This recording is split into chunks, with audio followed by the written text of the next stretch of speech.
Martin tightened his grip on the steering wheel as the rain tapped a nervous rhythm on the windshield. Celeste's phone call still echoed in his head, her shaky voice, the urgency in her words. "I need you here. There's something I have to tell you." He had never heard her sound so conflicted, so afraid. The city streetlights blurred in the drizzle, trailing ghostly lines of yellow against the black sky. He parked in front of their condo building, heart thumping. The hallway was dark when he entered, unusually so. She must have turned off all the lights. Why? He shrugged off the droplets of water clinging to his jacket and noticed the quiet. Not a single sound, as if the space itself was holding its breath. His instincts flared with alarm. "Celeste?" he called into the shadows. The echo of his own voice unsettled him. Instead of the usual hum of background music or the gentle light from the living room lamp, only silence greeted him. He flipped a switch. Nothing. The overhead bulb had been unplugged, or maybe the circuit was out. He took a careful step, feeling a faint crunch under his shoe. His gaze dropped to see shattered glass near the hallway table where Celeste usually left her keys. A broken wine glass? A faint glow drew him toward the kitchen. On the granite counter, a single lamp flickered. Martin's eyes locked onto a half-empty tumbler of whiskey, the strong smell drifting in the air, and next to it, a small ceramic ashtray. An unfamiliar brand of cigarettes had left fresh stubs. Celeste didn't smoke, so who did? He picked up the tumbler, feeling the warmth of leftover liquor. The tension in his chest tightened. Had someone been here with her? He hurried upstairs, each step feeling heavier. The corridor leading to their bedroom was dim, illuminated only by the muted glow of a small lamp. His throat felt dry. Something about the stillness gnawed at him. When he pushed the bedroom door open, he found Celeste sitting on the edge of the bed, barefoot, wearing rumpled jeans and a loose sweater. Her phone lay next to her. Dark circles rimmed her eyes. The faint reflection of outside streetlights cast a pale sheen across her tear-streaked cheeks. "Martin," she whispered. She looked up, meeting his gaze with a mixture of guilt and desperation. I can't keep it from you anymore." He stepped closer, noticing the messy swirl of blankets. Her hair was disheveled, and she smelled of smoke and something bitter, almost metallic. The entire scene set off alarms in his mind. "What happened?" he asked, voice taut. "Are you okay?" For a moment she couldn't speak. Then, as if forcing out a confession, Celeste said, "I did something terrible tonight. I never meant for it to go this far." Her voice trembled, tears threatening to break through again. Martin sank onto the armchair in the corner, uncertain whether to rush to her side or keep his distance. "I got your message. You sounded scared," he murmured. She took a shaky breath. I still am." She rubbed her palms across her face as though trying to wake from a nightmare.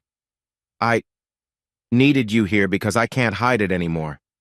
I need you to listen, to understand." His pulse pounded in his ears.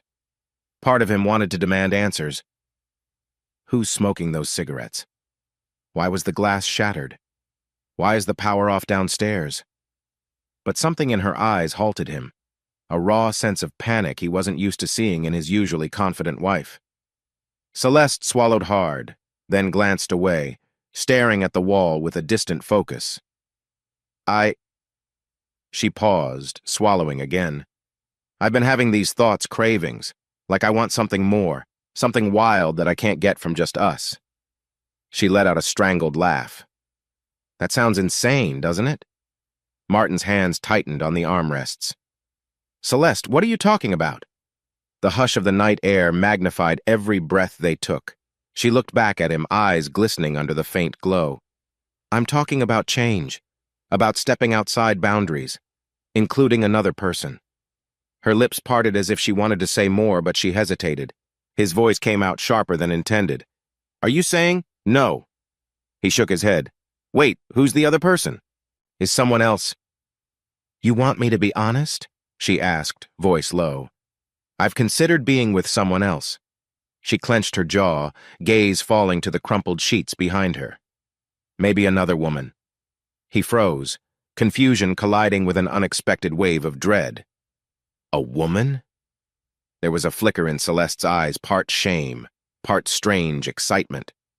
"I can't do it behind your back," she whispered. "I need you to know if you truly love me, you'll accept." Martin's mind spun, 1,000 questions scattering through his thoughts. The broken glass, the reek of smoke, the eerie darkness. Everything felt like a puzzle missing crucial pieces. He stood, stepping toward her, ignoring the thunder in his chest. "Celeste, you're scaring me. What exactly did you do tonight? Who was here with you?" She closed her eyes, tears sliding down once more. "If you really love me," she repeated, "you'll accept or you'll let me go." And with those cryptic, heart-stopping words, the last frail thread of calm in Martin's life snapped. The room felt colder, darker, like an abyss opening at their feet. Accept what exactly? The question hammered in his mind, but Celeste offered no further explanation. It was strange how memories could feel both comforting and suffocating at once. The next morning, Martin sat in their small living room, replaying every detail of the previous night's conversation. Celeste had gone for a walk at dawn, leaving him alone with the awkward quiet of an early Sunday. He found himself thinking back to the day they first met. 7 years prior, they'd been fresh hires at a century-old financial firm, a proud institution with polished marble floors and stern-faced managers. Martin, enthusiastic but nervous, had been assigned to Harriet's team. She was known for her no-nonsense approach, fair but demanding, meticulous in her praise and even more so in her criticism. Celeste, meanwhile, ended up in a different group under a difficult supervisor. After a year of feeling stifled, she'd left for a smaller, more vibrant boutique firm run by Wallace, a place known for relaxed dress codes and after-work bar hops. It was a wild contrast to Martin's relatively structured environment. Yet that sense of contrast was what had attracted them to each other back in those early days. She was adventurous, fearless. He was stable, pragmatic. In a way, each filled the other's gaps. Shortly after they started dating, Martin inherited some money from an uncle. Rather than blow it on travel or fancy cars, he invested in a down payment for a 3-bedroom condo. Celeste soon moved in. Over time, they talked marriage like it was the natural next step, a sure path to adult life. They had disagreements, of course, her nights out with new coworkers, his longer hours with Harriet's team. But overall, their bond had felt solid. Now that bond seemed riddled with cracks. He gazed at the faint outline of the city skyline through the living room window, absent-mindedly stroking the surface of the coffee table where Celeste's phone had sat last night. Who was that M? His memory replayed the half-glimpse of a text she'd received days ago, something about tonight, same place. She'd brushed it off as a client meeting. He'd believed her, he usually did. But after that disturbing confession about wanting something more, he wasn't sure what to believe. His phone buzzed, pulling him from his thoughts. Harriet's name flashed on the screen. He hesitated, but answered. She checked on some routine work matter, and Martin tried to sound normal. No, everything was fine at home. Just a quiet weekend. The conversation lasted less than a minute. Harriet ended with her usual crisp tone, "Keep me posted," then clicked off. Martin exhaled, grateful she hadn't pried further. He headed upstairs and made the bed. Last night's broken wine glass was already gone, the shards swept away by Celeste before she left at dawn. It struck him how methodical that was, like she couldn't stand the evidence of her own turmoil lying around. Standing there, he felt a pang of regret. Had he missed signs that Celeste was bored, restless? The question was overshadowed by the memory of her final words last night. "If you really love me, you'll accept." He wondered if they could survive this shift in her desires. Could a marriage built on stability handle the demands of Celeste's longing for something wild? A flicker of anger sparked within him. Or is someone else already giving her that excitement? On Monday, Martin dropped by Harriet's office earlier than usual. He hoped burying himself in tasks would distract him from the tension at home. Harriet, efficient as ever, set him on a research project concerning a new client portfolio. The routine steadied his nerves, numbers, projections, spreadsheets, logical things that made sense, unlike the restless swirl of his personal life. Meanwhile, Celeste's morning text read simply, Don't wait up for me. I have an after-work thing with the team.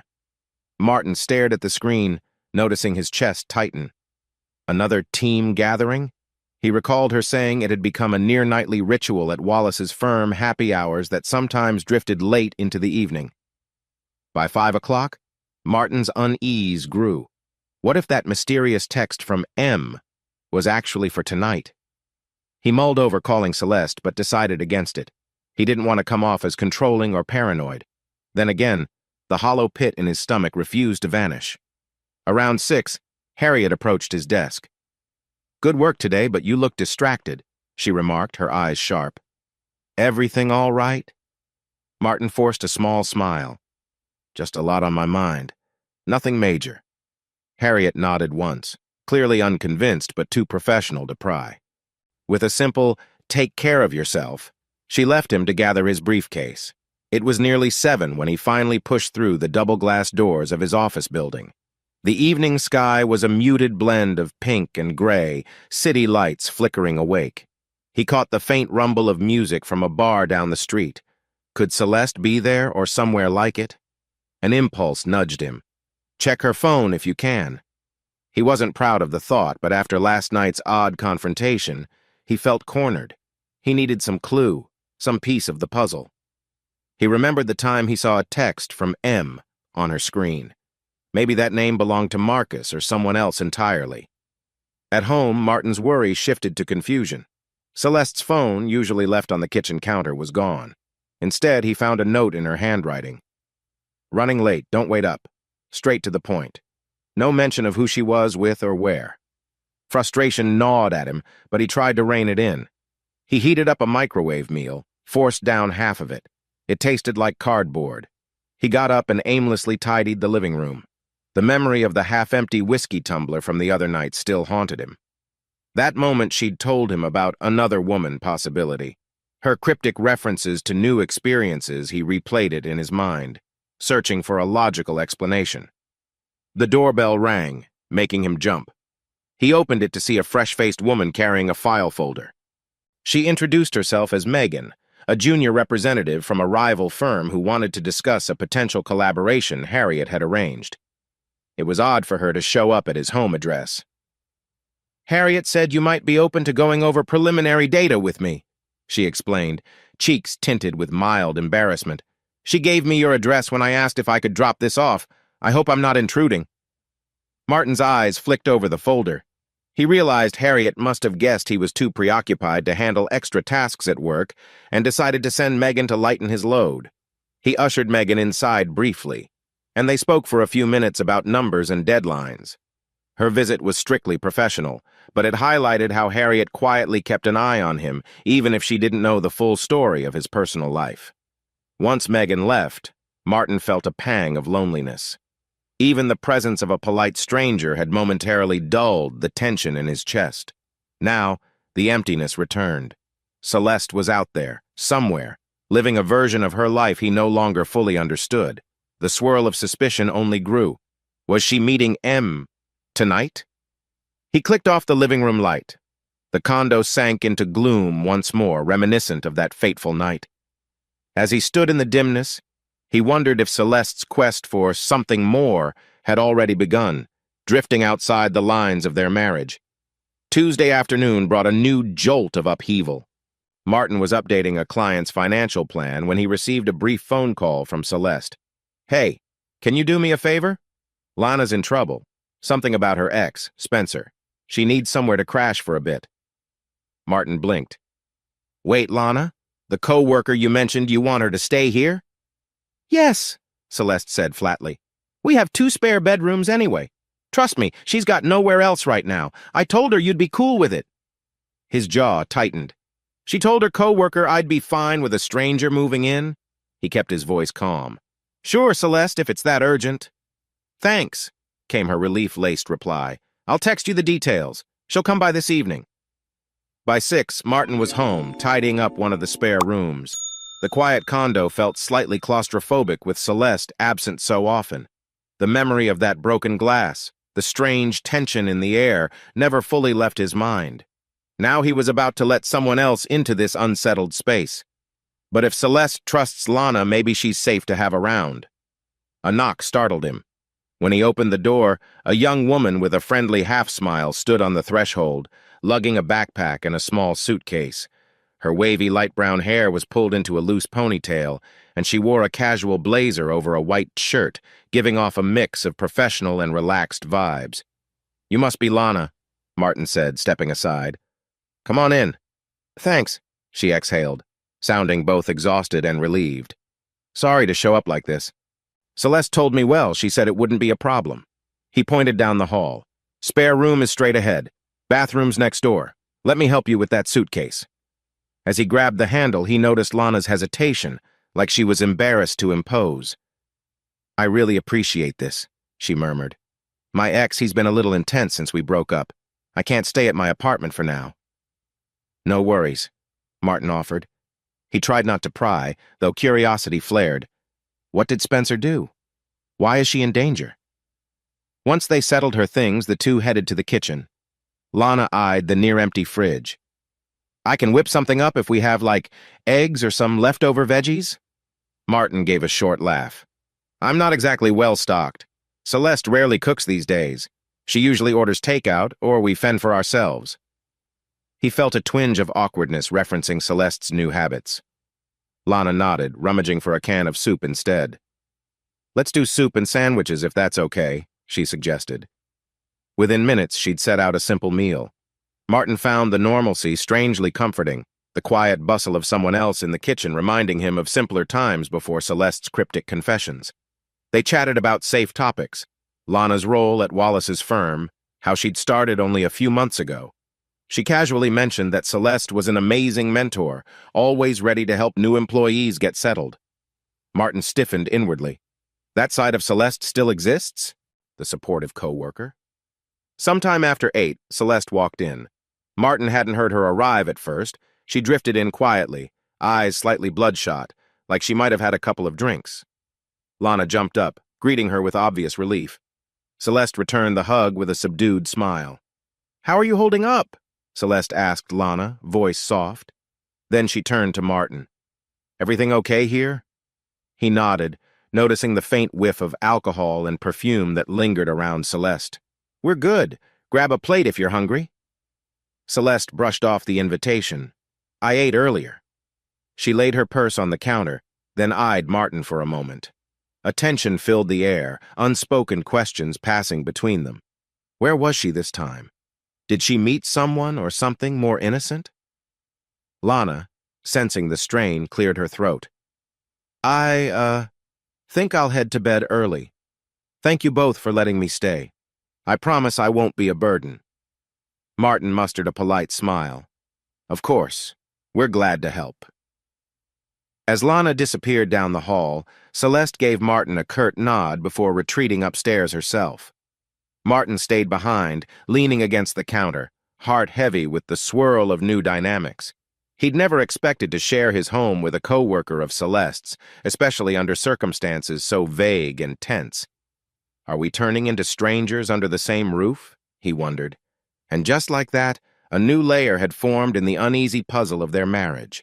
Celeste's shocking suggestion.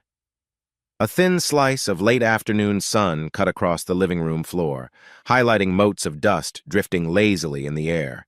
Martin stood by the open window, trying to keep his mind clear, but the condo felt charged. Lana sat on the couch, flipping through a magazine, but he could tell she was distracted, fidgeting with the hem of her sweater, glancing at the clock every other minute. Celeste had texted both of them that morning. "Tonight we're staying in for dinner. Don't make any plans." The phrasing was so matter-of-fact that Martin couldn't help but feel uneasy. He remembered the tension simmering between them all week, a tension amplified by Celeste's odd behavior and her cryptic hints about wanting something more in their marriage. Just after 6, Celeste breezed through the front door carrying 2 grocery bags, a bottle of white wine tucked under her arm. "Hey, you two," she greeted brightly, as if nothing was wrong. She wore snug black jeans and a flowing blouse in deep forest green, exuding a kind of practiced confidence. Her cheeks looked slightly flushed, as though excitement buzzed beneath her composure. Martin helped her unload fresh produce and a few random items, mushrooms, pasta, a pack of strawberries. Lana hovered nearby, uncertain whether to step in or hang back. Celeste turned to her. "Could you chop these peppers? I figured we'd do a quick pasta dish." "Sure," Lana said softly. She accepted a cutting board and knife, moving to the far end of the kitchen island. Celeste poured wine into 3 glasses, handing one to Martin, another to Lana, and keeping the last for herself. They clinked in a subdued toast. For a few minutes, only small talk filled the air, Celeste asking about Martin's day at Harriet's firm, Lana mentioning a new software system Wallace had introduced at her office. Everything felt forced, like an over-rehearsed script. Once the pasta was simmering, Celeste turned the music on low, an old track by the Eagles, and leaned against the counter. "So I've been thinking," she began, letting her gaze slide between Martin and Lana. "We've been tense around each other lately, right?" Martin braced himself, taking a quick sip of wine. "You could say that." Lana set the knife down, her voice barely above a whisper. "I know me staying here has been complicated." Celeste waved a hand dismissively. "That's not the real complication. Or rather, it's not the only one." She took a breath, eyes flicking to Martin. "I told you I wanted something more. Something we haven't tried before." The room went quiet, except for the faint hum of the stove fan. Lana's eyes widened, but she didn't speak. Martin felt his pulse quicken, recalling how Celeste had hinted at adding another person to their relationship. Yet, in the bright light of day, the notion seemed surreal. Celeste placed her glass on the countertop and crossed her arms. "I'm just going to come out and say it," she declared, voice calm yet determined. "I've had fantasies about being with a woman. But I don't want to hide anything from you, Martin. I want us to explore it together." Silence pressed in. Lana's cheeks turned a clear shade of pink. Martin set down his own glass, heart thudding. "And you thought, Lana—" "I'm right here, you know," Lana interrupted, arms folded protectively across her chest. She looked torn between shock and cautious intrigue. "Celeste, I'm not sure what you're suggesting." Celeste's lips curved into a tentative smile. "I'm not trying to force anyone. I just feel we're all adults here. And maybe—" she paused, exhaling. "Maybe we can share an experience that's new." Martin rubbed the back of his neck, unsettled. "You realize how insane this sounds, right? People don't just jump into that." Celeste came closer, placing a gentle hand on his wrist. "I know it sounds crazy, but think about it. We trust each other. We live together already. Why not let down the barriers?" A flicker passed in her eyes, something like a challenge. "You said you'd do anything to make our marriage stronger. And this might bring us closer." Lana looked from Celeste to Martin, anxiety swirling in her eyes. "I don't know if this is a good idea," she said, voice trembling. "But I can't pretend I haven't thought about it." Her expression was conflicted. "I mean, the vibe here is already complicated. Maybe being upfront about it is better?" Martin let out a slow breath. "Is this what we've come to?" He remembered Celeste's words on that stormy night. "If you really love me, you'll accept." The thought both frightened and intrigued him. He didn't want to lose her, and if giving in would keep their marriage afloat, maybe it was worth a risk. "Look," he said quietly, "this is a big step. If we agree, there's no undoing it." Celeste nodded, her tone almost gentle. "I'm not asking for a lifelong arrangement. Just one night, see how it feels. No secrets." The pasta sauce began to bubble over, and Lana rushed to turn down the heat, her face flushed. "We should eat before it burns," she muttered, as if the physical act of cooking might tether them to reality. "Yeah," Martin said, exhaling. His mind reeled, and yet a tiny spark of curiosity flared inside. "Let's have dinner," he murmured. "Then we'll see." A charged silence settled among them as Celeste served the pasta and sprinkled fresh basil on top. The entire condo felt like a stage, each of them stepping into an uncharted scene with no script. Despite the comforting scent of garlic and simmering tomatoes, Martin couldn't help wondering if, by the end of this night, their relationship would be unrecognizable, or if this was the twist that might oddly bring them closer. The night of new experiences. Dinner passed in fits and starts, a blur of half-finished conversations and forced jokes to diffuse the surreal atmosphere. Martin noticed how Celeste barely ate, pushing her fork through the pasta, while Lana picked at her portion nervously. They all drank more wine than usual, as if searching for liquid courage.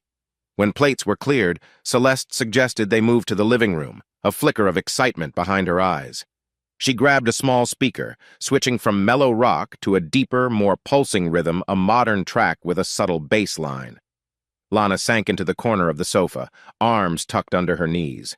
Celeste sat beside her, leaving space between them but leaning close enough to convey something more intimate.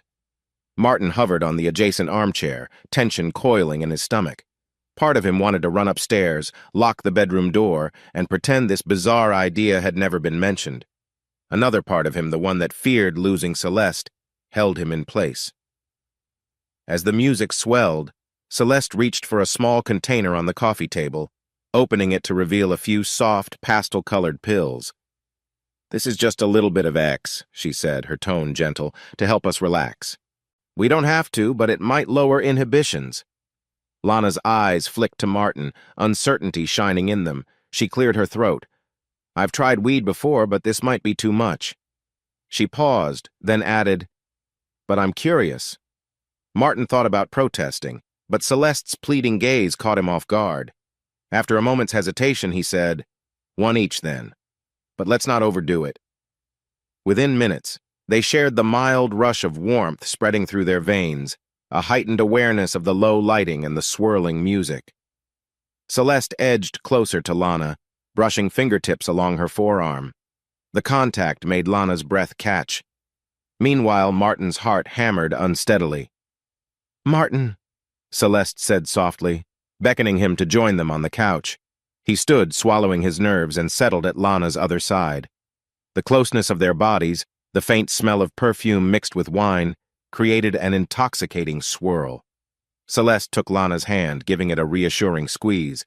Then, with a shaky smile, she leaned in and kissed Martin softly at first, then more searching. Lana looked on, her cheeks flushed. When Celeste finally turned toward Lana, there was a fleeting moment where time seemed to pause. Lana's eyes flickered with hesitation, but then she nodded, as if giving silent permission. Celeste pressed her lips to Lana's, the music filling the hush, Martin watching in stunned fascination. The next moments blurred into a rush of sensations, the three of them on the couch, arms entwined, hearts pounding. Martin's mind spun, conflicted between anxiety and a strange exhilaration. He'd never seen Celeste this open, this eager, or Lana this vulnerable, yet intrigued. Eventually, Celeste stood and held out her hand, guiding them toward the upstairs bedroom, her expression almost triumphant, as though she'd finally taken hold of what she'd yearned for. We fade out here, keeping the intimate details minimal and within guidelines. Later, in the thick hush of night, Martin lay awake. The duvet was half-tangled around their bodies, the faint glow of a bedside lamp illuminating tangled hair, flushed skin. Celeste was dozing with a satisfied curve to her lips. Lana, on the other side, rested her head against Martin's shoulder. The closeness was jarring, like stepping into someone else's life. He felt a surge of guilt swirl with the lingering warmth from the pills. What did we just do, he wondered. His marriage had been teetering for weeks, maybe months. Had this new arrangement just hammered the final nail, or had it unexpectedly bridged the growing rift? A soft rustle caught his attention. Lana opened her eyes, shifting slightly. Her gaze met his, and for a moment neither spoke. He sensed her own storm of emotion, relief, confusion, a shy camaraderie. She whispered, "Celeste is okay, right? This was her idea." Martin nodded, voice hushed. "Yeah, seems like it."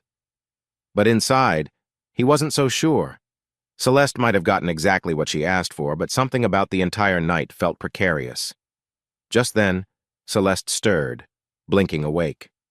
A lazy smile curved her lips. "You two look cozy," she murmured, voice low. She nestled closer, dropping a hand across Martin's chest. "See?" she said softly. "We can share everything. No secrets." Martin listened to her breathing slow once again, drifting back to sleep. He tried to match her optimism, but uncertainty snagged his thoughts. They had crossed a line none of them could easily uncross. He planted a light kiss on Lana's forehead as if to reassure her that everything was fine. Yet beneath that gesture, a deep worry took root. What if this only opens the door to more secrets, suspicion about Marcus and Celeste's motivations? Morning light filtered through the curtains, illuminating a tableau Martin never expected to see. Celeste curled against him while Lana dozed just beyond. It felt oddly domestic, until the memories of the night before rushed back, sending a jolt of conflicting emotion through him. He carefully slid out of bed, trying not to wake them. After a quick shower, he headed downstairs to brew coffee, the aroma filling the condo. As he stood by the kitchen island, he replayed Celeste's earlier hints about another man, which clashed with the vivid image of last night's escapade. The question gnawing at him was whether Celeste had truly been interested in Lana or if she was using it to justify her own agenda. While Martin poured steaming mugs, Lana appeared, wrapped in an oversized robe. She offered a hesitant smile. "Morning," she said, voice raspy with sleep. I didn't expect to wake up like that." He handed her a cup, forcing a small laugh. "Neither did I." They sipped coffee in silence, the distant hum of city traffic the only background noise. Eventually, Lana glanced at him with concern. "Martin, I need to ask. Do you think Celeste has been honest? I mean, about wanting this with me, or is she—" She hesitated. "Is she doing this so she can see someone else guilt-free?" Martin's gut twisted at the directness of her question. "I've wondered the same thing," he admitted. "She's mentioned freedom before, and I've caught hints she might be meeting someone else." He thought about the text from M, and how Celeste always seemed to come home late, smelling of expensive cologne that wasn't his. Lana frowned. "I overheard some rumors at the office," she confessed. "People say she's close to Marcus. You know, that guy I mentioned, the smooth talker who flirts with everyone." She fiddled with the belt of her robe. "Celeste claims it's all harmless, but I'm not so sure."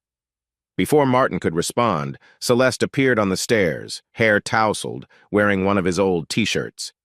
She moved with a feline grace, but there was an undercurrent of exhaustion beneath her bright expression. "You two are up early," she teased lightly, strolling into the kitchen. She wrapped an arm around Lana's waist in a bold, affectionate gesture.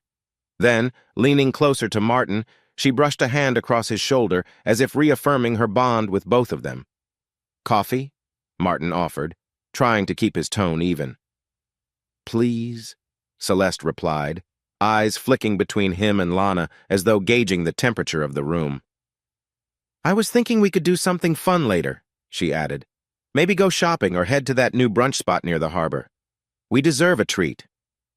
Lana mustered a polite nod. "Sounds nice," she said, though Martin caught the tension in her voice. The conversation faltered, overshadowed by the elephant in the room, Marcus, M, and Celeste's real intentions. An hour later, Martin found a quiet moment while Celeste stepped outside to take a phone call. Through the kitchen window, he watched her pacing on the tiny balcony, speaking in hushed tones, lips pressed close to the phone. Occasionally, she glanced inside as if checking if he was watching. Why so secretive? He leaned toward Lana, who was rinsing dishes at the sink. "Do you think that's him?" he whispered. She turned off the faucet. "Marcus? Probably. She often calls him after we finish a project at the office, but not in that hush-hush way." She pressed her lips together, looking disturbed. "I'm worried, Martin. Last night was intense, but this morning it feels like Celeste might be orchestrating something bigger." Martin's gut churned. He recalled Celeste's half-smile the previous evening, how triumphant she'd looked when things had gone her way. Could it be she's using our threesome to justify her own affair? The idea made him clench his jaw in frustration. As if reading his thoughts, Lana touched his arm gently. "I'm not blaming you, or me. This was her plan from the start, I think." He inhaled slowly, nodding. The city sunlight made tiny reflections on the kitchen floor. "We need to keep an eye on what's going on," he murmured. "I don't want to accuse her without proof, but if she's cheating or planning to, I have a right to know." Lana gave a solemn nod, her earlier warmth replaced by an uneasy resolve. "Agreed. I'll see if my friend Candace at work knows anything. She's in the same department as Marcus. Maybe she's heard something more concrete." At that moment, Celeste slid back inside, phone in hand, wearing a too-bright smile. "Everything okay?" Martin asked, doing his best to appear casual. Her eyes lingered on him for a heartbeat, then flicked to Lana. "Yeah, fine. Just some coworker talk." Martin exchanged a glance with Lana. An unspoken promise passed between them. We'll find out the truth. Confrontation with Celeste. Discovery of phone evidence. Tension escalates. 2 days later, a low-hanging gray sky hinted at rain as Martin wrapped up his shift at Harriet's firm. The hum of fluorescent lights overhead gave him a mild headache, and Harriet had noticed he wasn't his usual self. He'd managed to deflect her concern with vague assurances of just personal stress. Now, stepping outside into the thick afternoon air, he was relieved to be away from spreadsheets and phone calls. When he reached the condo, he found the living room empty, the hallway light on, and a small duffel bag tossed near the door. Lana's? Celeste's? The air smelled faintly of lemon cleaner, as though someone had scrubbed surfaces to remove any lingering traces of conflict. Tension thrummed in his chest as he recalled the plan he and Lana had half-formed, to gather solid proof of Celeste's real intentions. He noticed Celeste's phone lying face down on the coffee table, screen dark.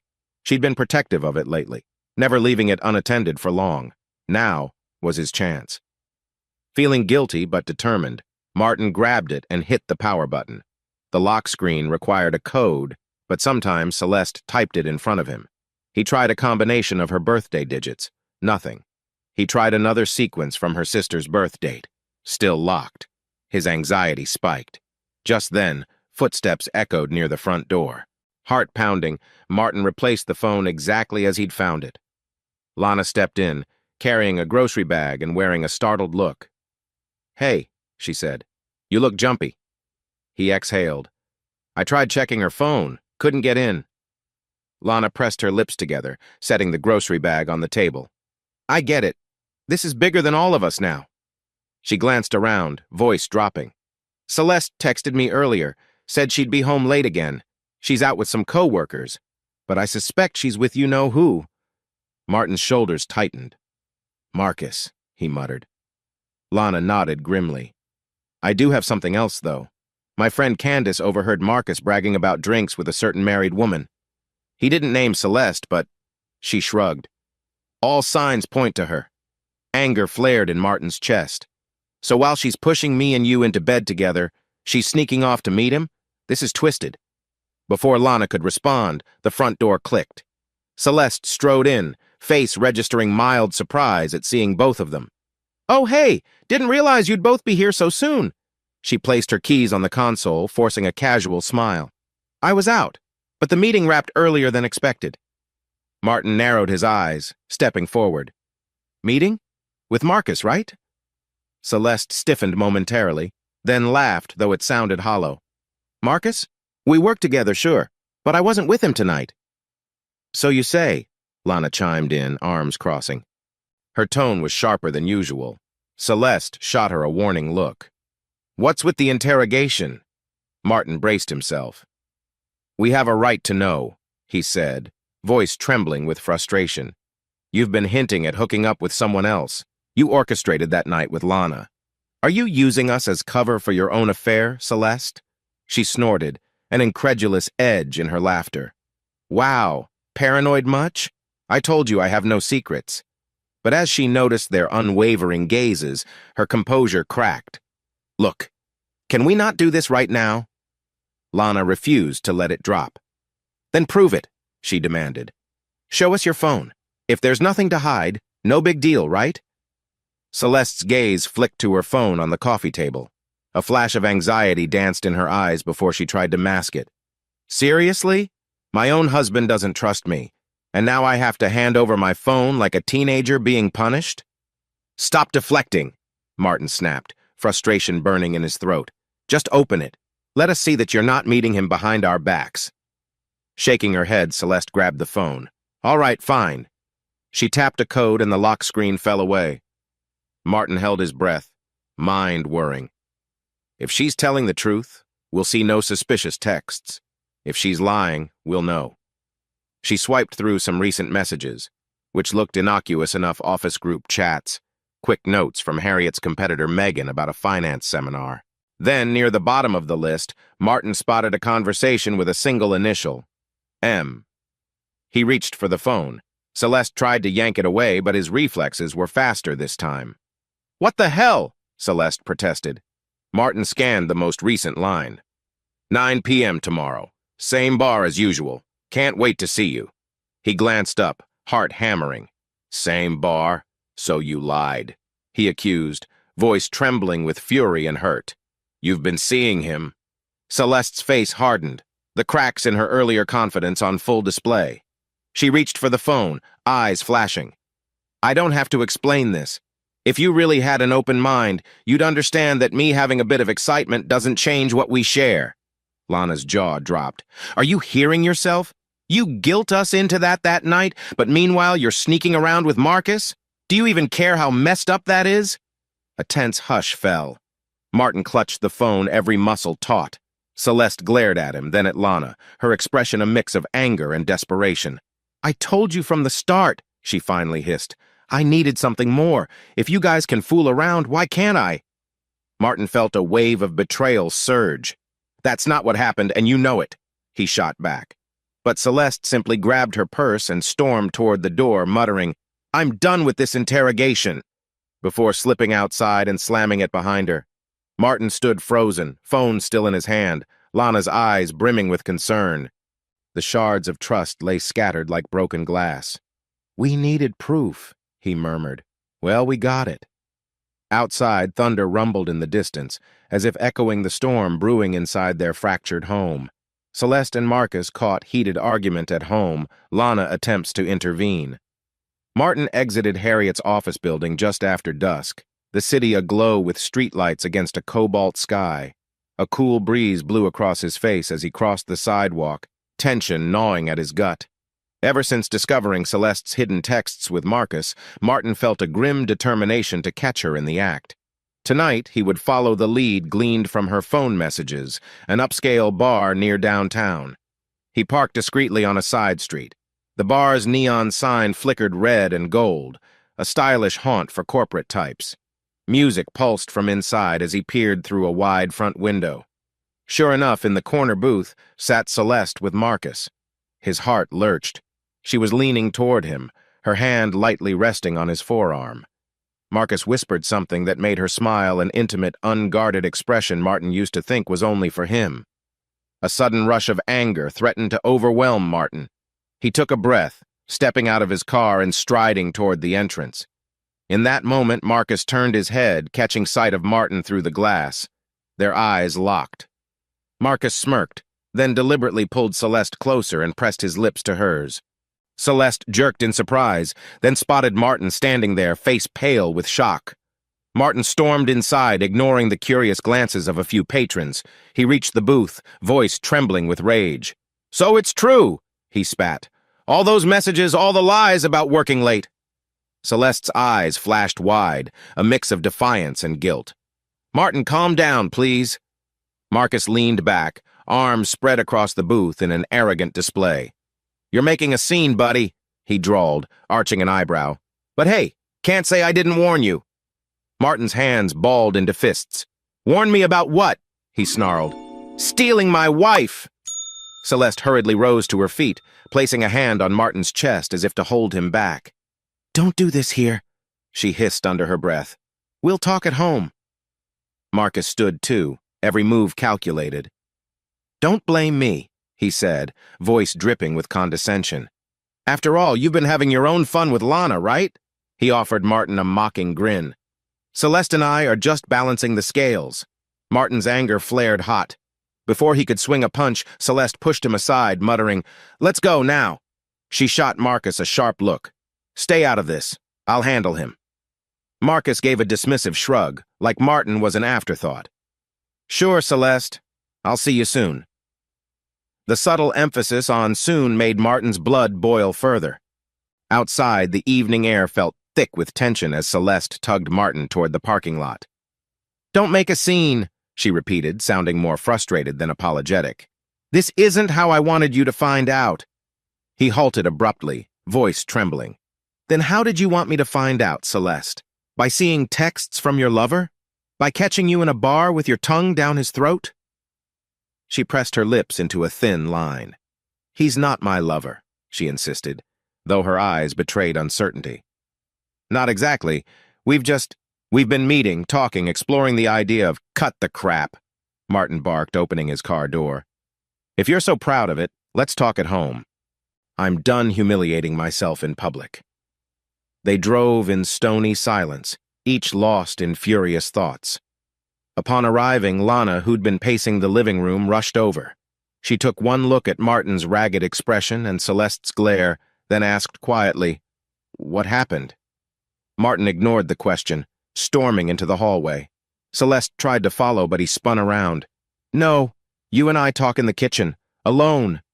Lana stood frozen, brow creased with worry. "Let me help." "No," Celeste snapped, her tone sharper than ever. "Stay out of it." In the kitchen, Celeste and Martin faced each other across the counter. She crossed her arms defensively. "Why are you acting like you're innocent?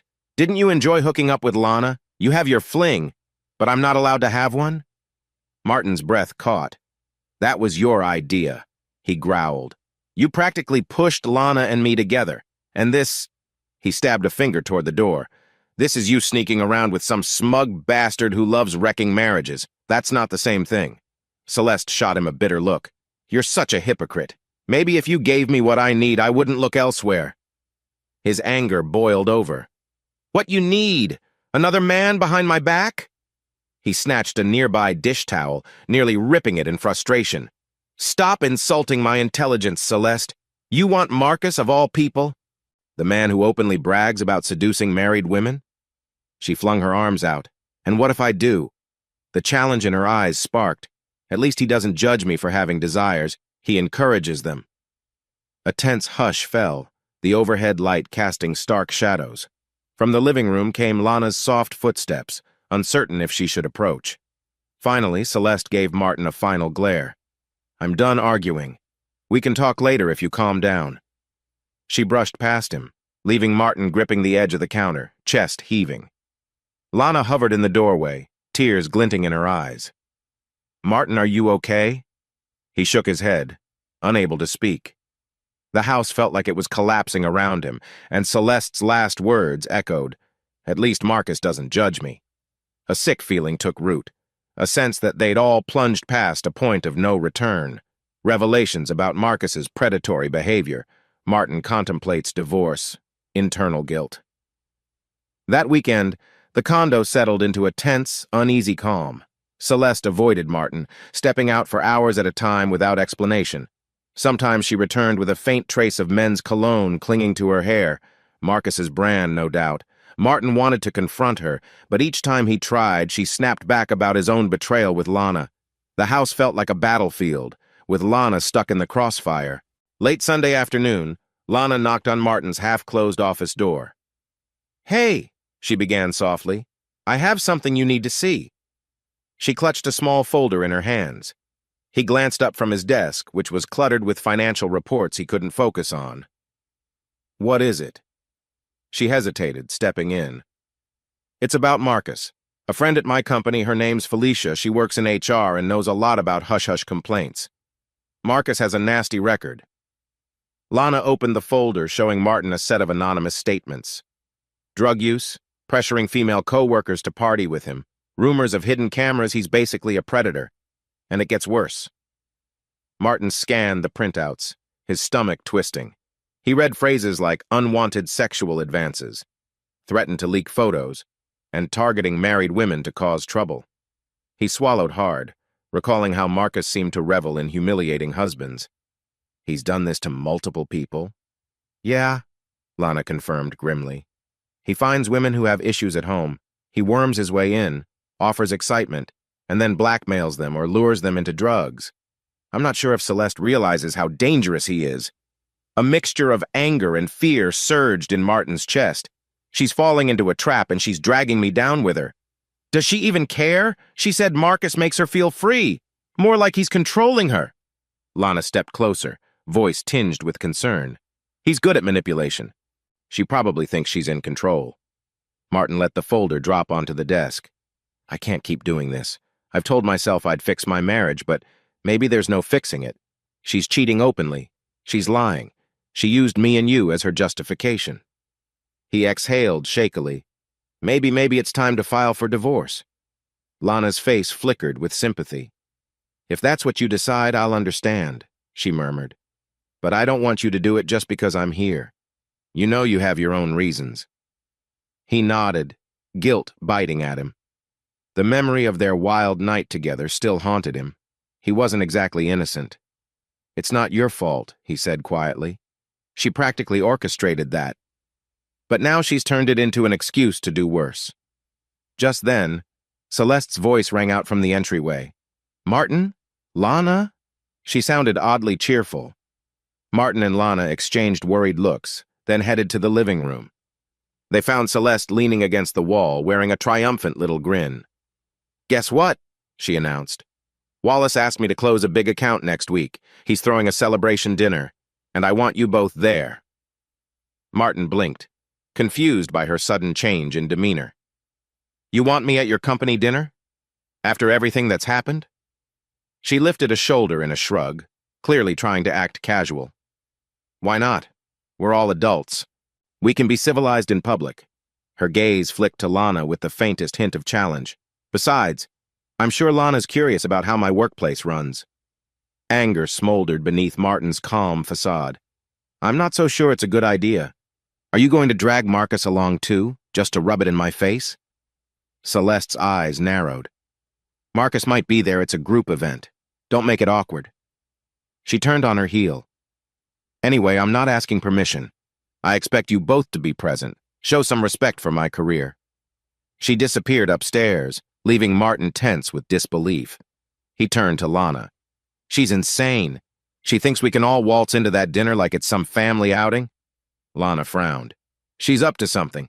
Maybe she just wants to show off to Marcus that her husband and housemate are cool with whatever she's doing. He tossed a sidelong glance at the HR documents on his desk. Or maybe Marcus told her to bring us, to prove how spineless I am. The thought twisted his stomach. I can't let that monster keep winning. Lana gently squeezed his arm. Martin, be careful. Marcus can push your buttons. Don't give him the reaction he craves.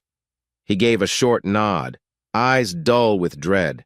I'll keep my cool, but if Celeste sides with him again— He didn't finish the sentence, not sure whether he'd lash out or finally cut ties for good.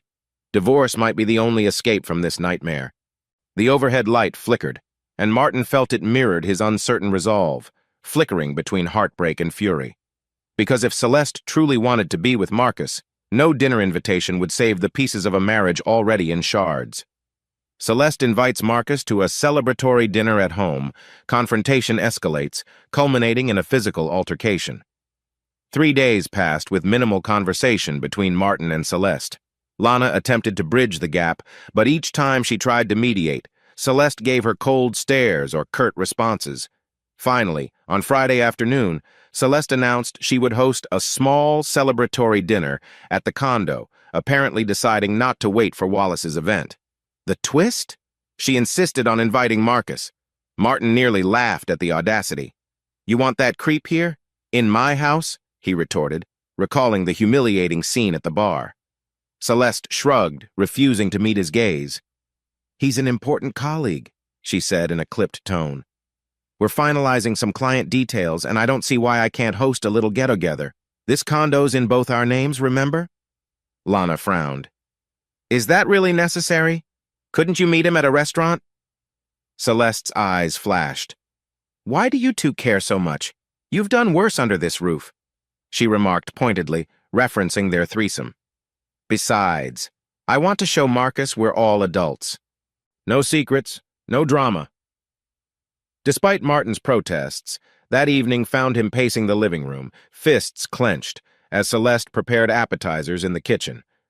Lana hovered near the dining table, rearranging place settings she didn't want to set in the first place. The tension simmered like a pot about to boil over. A knock shattered the silence. Celeste briskly wiped her hands on a towel and rushed to open the door. Marcus strolled in, wearing a smug grin. He carried a bottle of expensive whiskey, which he extended toward Celeste with a flourish. "For the hostess," he said, gaze sliding past her to Martin. "Well, well," he added softly. "Nice place." Martin gritted his teeth. "Let's keep this brief," he muttered. "Eat, talk business, and then you leave." Marcus chuckled, ignoring the blatant hostility. "Sure, champ. I won't overstay my welcome." He stepped into the living room, eyes skimming the decor. "Cozy. Bet it's seen some interesting nights, huh?" Martin felt his blood pounding in his ears. "He's baiting me." Lana shot him a warning look from across the room, silently urging him not to respond. Meanwhile, Celeste ushered them to the dining table, acting like a polished hostess. "So I made pasta. Let's all sit, shall we?" Over plates of steaming linguine, the tension thickened. Marcus dominated the conversation, cracking jokes about late-night projects at the office. Celeste forced polite laughs, occasionally praising his sharp business sense. Martin sat stiffly, adding curt remarks when required. Lana mostly pushed food around her plate, uncomfortable. After dinner, they migrated to the living area. Marcus poured whiskey shots, raising his glass. "Here's to Celeste and her unstoppable drive," he said, voice carrying a mocking lilt. "And here's to Martin, who's clearly been supportive." Martin's jaw tightened. "I don't need your toast, Marcus." Marcus shrugged innocently. "Hey, I'm just giving credit. Takes a strong man to let his wife explore other options." His gaze darted to Celeste, who looked away. "No shame in an open mind, right?" The words set Martin aflame. He shot to his feet. "All right, that's enough," he snapped, fighting the urge to knock the glass from Marcus's hand. "You come into my home, insult me." Celeste jumped in. "Martin, calm down. Don't overreact." She turned to Marcus, lips pressed thin. "Could you at least show some respect?" Marcus smirked. "Respect? Sure." He set his drink on the coffee table with deliberate care. "But it goes both ways, Celeste. I never asked to hide what we have." He glanced at Martin, eyes gleaming. "It's not my fault if your husband can't handle reality." The final spark ignited Martin's rage. He lunged forward, grabbing Marcus by the shirt collar. "You son of a—" Marcus smirked, quickly pushing back, but Martin's grip tightened. Celeste cried out, and Lana rushed in, trying to pry them apart. A lamp toppled with a crash, whiskey spilling across the floor. The scuffle was brief, yet explosive. Martin's adrenaline spiked, while Marcus twisted free and shoved him back. Martin stumbled, nearly crashing into Lana. "Get out!" Martin roared, breath ragged, fists still clenched. "Get the hell out of my house!" Marcus straightened his rumpled collar. His eyes flicked to Celeste, who stood frozen. Then he flashed a sneer. "Guess we're done here," he said, turning to Celeste. "You coming with me or what?" In a heartbeat, Celeste grabbed her handbag. Shooting Martin a burning glare, she snarled, "You just can't stand the idea that I might be happy." Spinning on her heel, she followed Marcus to the door. "Don't wait up," she tossed over her shoulder, voice dripping with venom. The door slammed shut. A harsh silence remained, broken only by Lana's ragged breathing. She stared at Martin, eyes wide with shock. "Are you okay?" He sank onto the couch, burying his face in his hands. "I don't know," he murmured, chest tight. "She left with him in front of me." Lana carefully lowered herself beside him, chaos swirling in the wrecked living room. In that moment, Martin realized the marriage he once clung to was teetering on the brink. Celeste had chosen Marcus publicly, shamelessly. Their relationship had hit a terrifying new low, and a sense of dread gnawed at him, wondering if it could ever be saved. Celeste stays out, Martin's breakdown, conflict with Lana, Celeste's return in disarray, Martin vows divorce. Celeste didn't come home that night, nor did she return the following morning. Martin found himself pacing the condo, eyes flicking to his phone every few minutes, no calls, no texts. Disgust warred with worry. He hated her betrayal, but still felt uneasy imagining her in Marcus's clutches. Lana tiptoed around, offering coffee or trying to distract him with mundane chores, yet tension riddled the air. By late afternoon, Martin's anger had boiled into a quiet, volcanic fury. He turned on Lana, voice shaking. "This is all because of that night we had. It gave Celeste her excuse. She's rubbed it in my face ever since." Lana's cheeks flushed. It's not like I planned any of that. She practically set us up, Martin. You know that. Maybe, he muttered, raking a hand through his hair. But I still let it happen. I was weak. He stopped himself, inhaling a shaky breath. I'm sorry. I'm just frustrated. I need answers, and she's nowhere to be found. His phone buzzed. Heart lurching, he snatched it up. The caller ID was Harriet, not Celeste. He sighed, declining the call. He couldn't handle work drama right now. Setting the phone aside, he glared at Lana, a flicker of resentment coloring his tone. Maybe you should go. This is too messed up. Lana's eyes widened, tears threatening. You're kicking me out? He slumped onto the couch, guilt crossing his face. I don't know. I'm spinning here. I feel like if you weren't here, maybe Celeste would come to her senses. Or maybe I wouldn't be so torn, so angry that she's using that night against me. Lana's lip quivered, but she nodded, swallowing back tears. If that's what you need, I'll pack my things. I don't want to make this worse for you. For a moment, Martin said nothing, the ache in his chest growing. He didn't truly want her gone. She'd been the only calm presence in this chaos. But maybe severing ties was the only path left if he hoped to salvage what was left of his marriage. So he watched silently as Lana disappeared into the guest room, preparing to leave. Hours passed in dismal silence. The sun set behind the skyline, painting the living room in gloom. Lana emerged with a single suitcase, face etched with sorrow. I'll call a cab, she said quietly. Before she could dial, the condo's front door swung open. Celeste stumbled in, hair matted, mascara smudged around bleary eyes. She wore the same clothes as the previous night, but now they were wrinkled and slightly damp from the drizzle outside. A dark bruise shadowed the corner of her jaw, and her lower lip looked split, dried blood marking the edge. Lana gasped, dropping her phone. Celeste! Oh my God! Martin rushed forward, rage and concern warring inside him. What happened? Did Marcus... Celeste winced, brushing them away. She looked exhausted, trembling as she set down her purse. We got into a fight, she muttered, voice cracked. Bradley, this guy from another department, he came looking for Marcus. It turned ugly. Marcus got hurt pretty bad. She swallowed hard, eyes darting everywhere. And I tried to stop it, but... Her voice choked. Martin's initial fury gave way to shock. You got caught in the crossfire? She sniffed, gingerly touching her bruised chin. Yes. Bradley was wild. He was screaming about his wife, something about Marcus destroying their marriage. A tear slid down her cheek. I just wanted to feel alive, to be free, but everything's spinning out of control. Lana stepped forward tentatively, voice soft. Maybe you should go to the hospital. Celeste shook her head fiercely. I don't want any doctors or police, I just want... She glanced at Martin. I want you to forgive me, she whispered. Let me come home. I'm sorry for everything. Marcus was a mistake. She gestured helplessly to her bruised face. You see what messing with him led to. He's bad news. Martin stared at her, heart pounding. After all this, now she begs for forgiveness? He felt numb, uncertain if he wanted to comfort her or scream in her face. Celeste, you walked out on me. You humiliated me. Now you show up battered, saying you're sorry? She lowered her gaze, tears dripping onto the hardwood floor.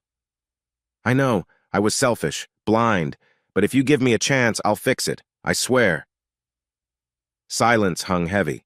Lana, clutching her suitcase, stood off to the side, torn between pity and heartbreak.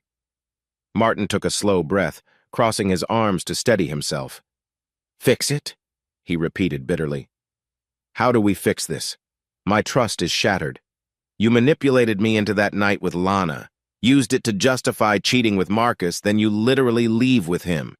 Now you come crawling back because you're scared? Celeste's shoulders trembled. I'm begging you. Please don't turn me away.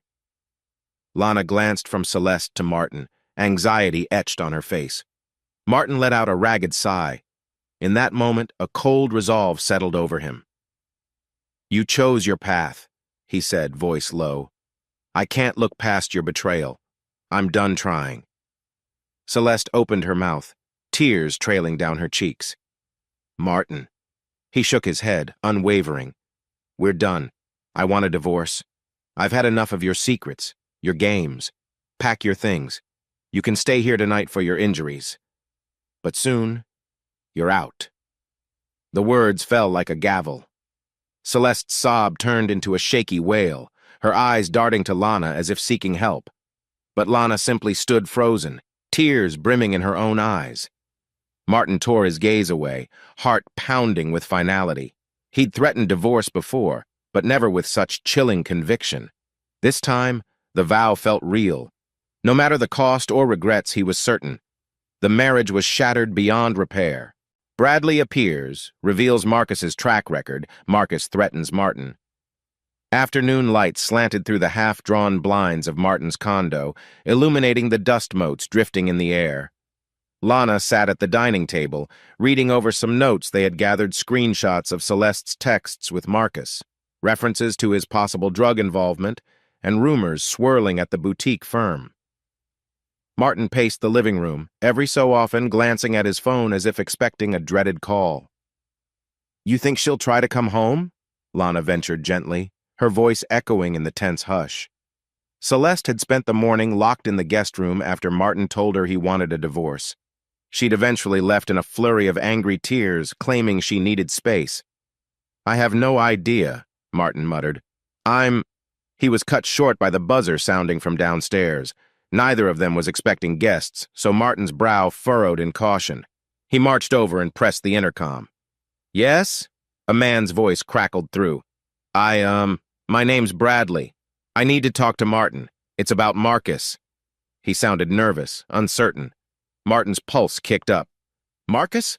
Why would some stranger be here about him?" Without another word, Martin hit the door release. A few minutes later, the front door eased open, revealing a lean man with worry lining his face. He wore a simple button-down and jeans, and his eyes flicked anxiously around the condo. "Sorry to barge in," Bradley began, "but I couldn't think of any other way." Lana stood, offering a wary nod. "How do you know Marcus?" Bradley swallowed hard, stepping inside. "He wrecked my marriage," he said, voice tight. "I've been tracking him, learning about other husbands he's tormented. I found out about Martin from a contact at Celeste's firm. Word is, Marcus bragged about hooking up with someone's wife, how he's also messing around with colleagues. He didn't name you outright, but folks suspect it's Celeste." Martin felt anger spike. "He brags about that?" A bitter laugh escaped Bradley. "Marcus loves humiliating husbands. He lures in wives who are bored or fighting with their spouses, convinces them to do things they'd never consider otherwise. Then he uses that to torment the men." His hands clenched. "I saw your name come up in passing, so I did some digging. And here I am." Lana gave Martin a concerned glance. "I told you, he's done this before." Bradley nodded. "He did it to me. My wife was vulnerable, depressed. Marcus pulled her into his orbit, then started feeding her drugs. Next thing I knew, she was lying about everything. He threatened me, said if I tried to intervene, he'd ruin me." Pain flashed across Bradley's features. "I lost my marriage anyway. Marcus cost me everything." Martin inhaled shakily, a cold coil of dread tightening in his stomach. "So you came to warn me?" "I came hoping to share info. Maybe we can stop him." Bradley's jaw flexed. "From what I hear, your wife's in deep with him. If you keep ignoring it, he'll destroy you too." Lana gently tugged Martin's arm. "We already suspect he's dealing with some dangerous stuff. People at Celeste's company talked about him dabbling in cocaine or pills." Bradley nodded. "Yes, he's rumored to push ecstasy, gather women for these drug-fueled parties. I don't know all the details, but it's vile." He paused, glancing at Martin.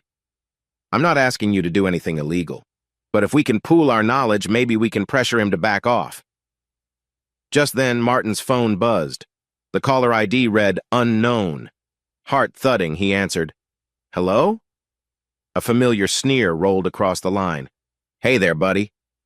Marcus. "Word on the street says you're collecting dirt on me.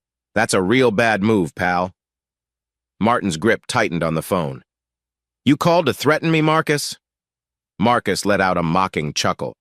Threaten? Nah, just giving you a reality check. Celeste belongs to me. You can't handle her, so step aside, or things might get complicated. Martin felt heat flare in his cheeks. You're disgusting, he snarled. Stay away from me and my home. Marcus's tone darkened.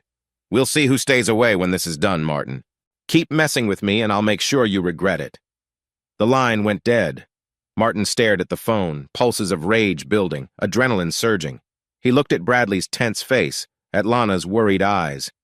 He's not going to stop, Martin said, voice trembling. Not without a fight. Bradley's expression hardened. Then we fight back. I refuse to let another husband lose everything to that monster. He paused, sincerity shining through. I'm sorry you're in this position. Martin swallowed, nodding. Thanks for coming. We'll share what we have. Bradley exhaled, relief mingling with determination. I'll be in touch, and watch your back. Marcus can be unpredictable. He left soon after, leaving Martin and Lana alone, the condo charged with tension. The paper folder of evidence on Marcus lay on the dining table, a silent testament to the twisted web they'd been pulled into. Martin clenched his fists, thinking of Celeste's involvement, how she'd manipulated him, gotten entangled with a predator. No matter how their marriage ended, he wouldn't let Marcus keep preying on the vulnerable. He refused to become just another victim of Marcus's twisted game. Bradley attacks Marcus. Celeste witnesses the aftermath. Martin learns of the violent incident. A couple of days later, the city was drenched in gray drizzle, the skies heavy with storm clouds threatening to break. Martin found it fitting. Everything felt weighed down by tension. He hadn't seen Celeste since she fled the condo in tears after his ultimatum. Lana stuck around. Though their conversations were taut and uncertain, Martin apologized for lashing out at her, and she forgave him, but neither felt fully at ease. Just past noon, Martin's phone vibrated. He glanced at the screen to see a text from Harriet, his boss. Need you to come in for an urgent client matter. With a resigned sigh, he told Lana he'd be back later and drove to Harriet's office. The meeting turned into a slog of phone calls and spreadsheets. By the time Martin emerged, it was evening.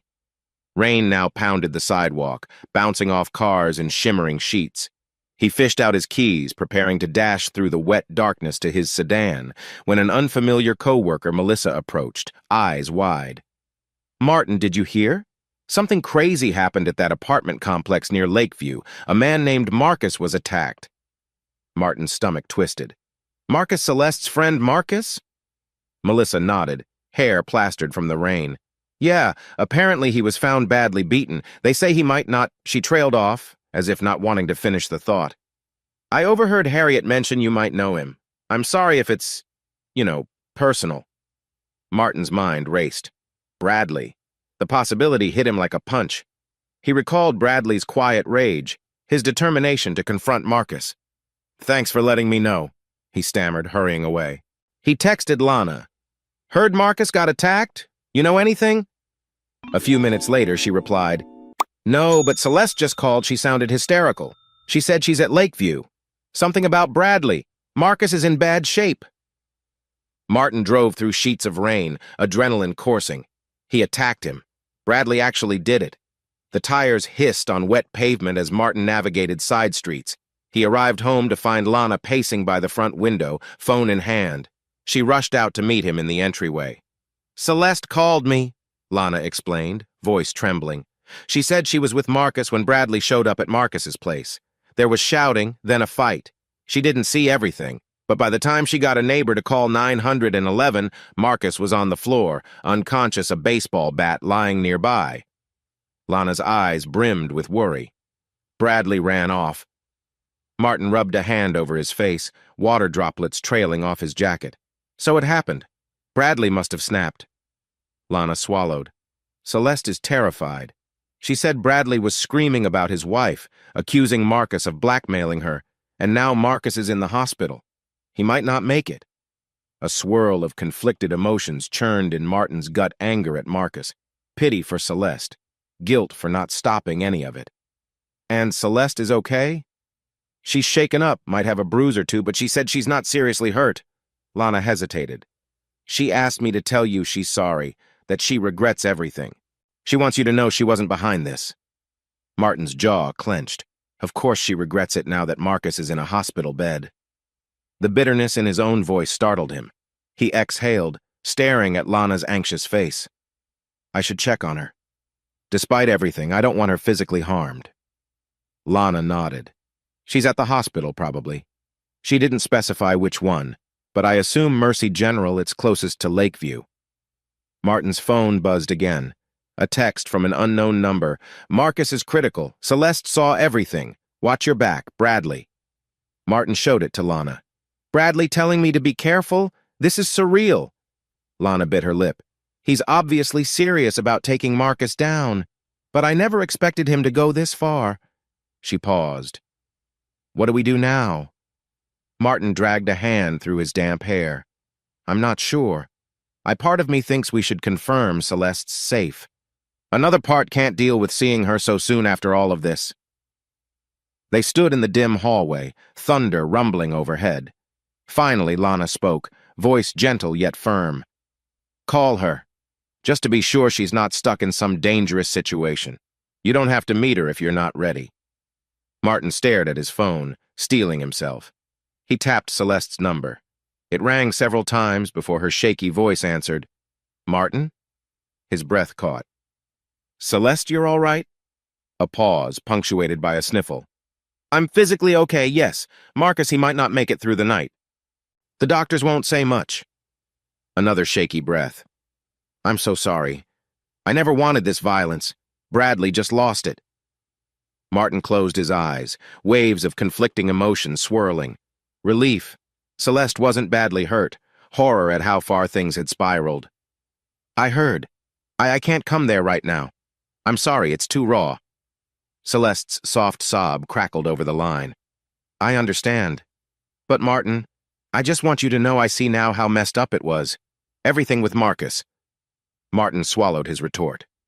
Okay, he managed, voice subdued.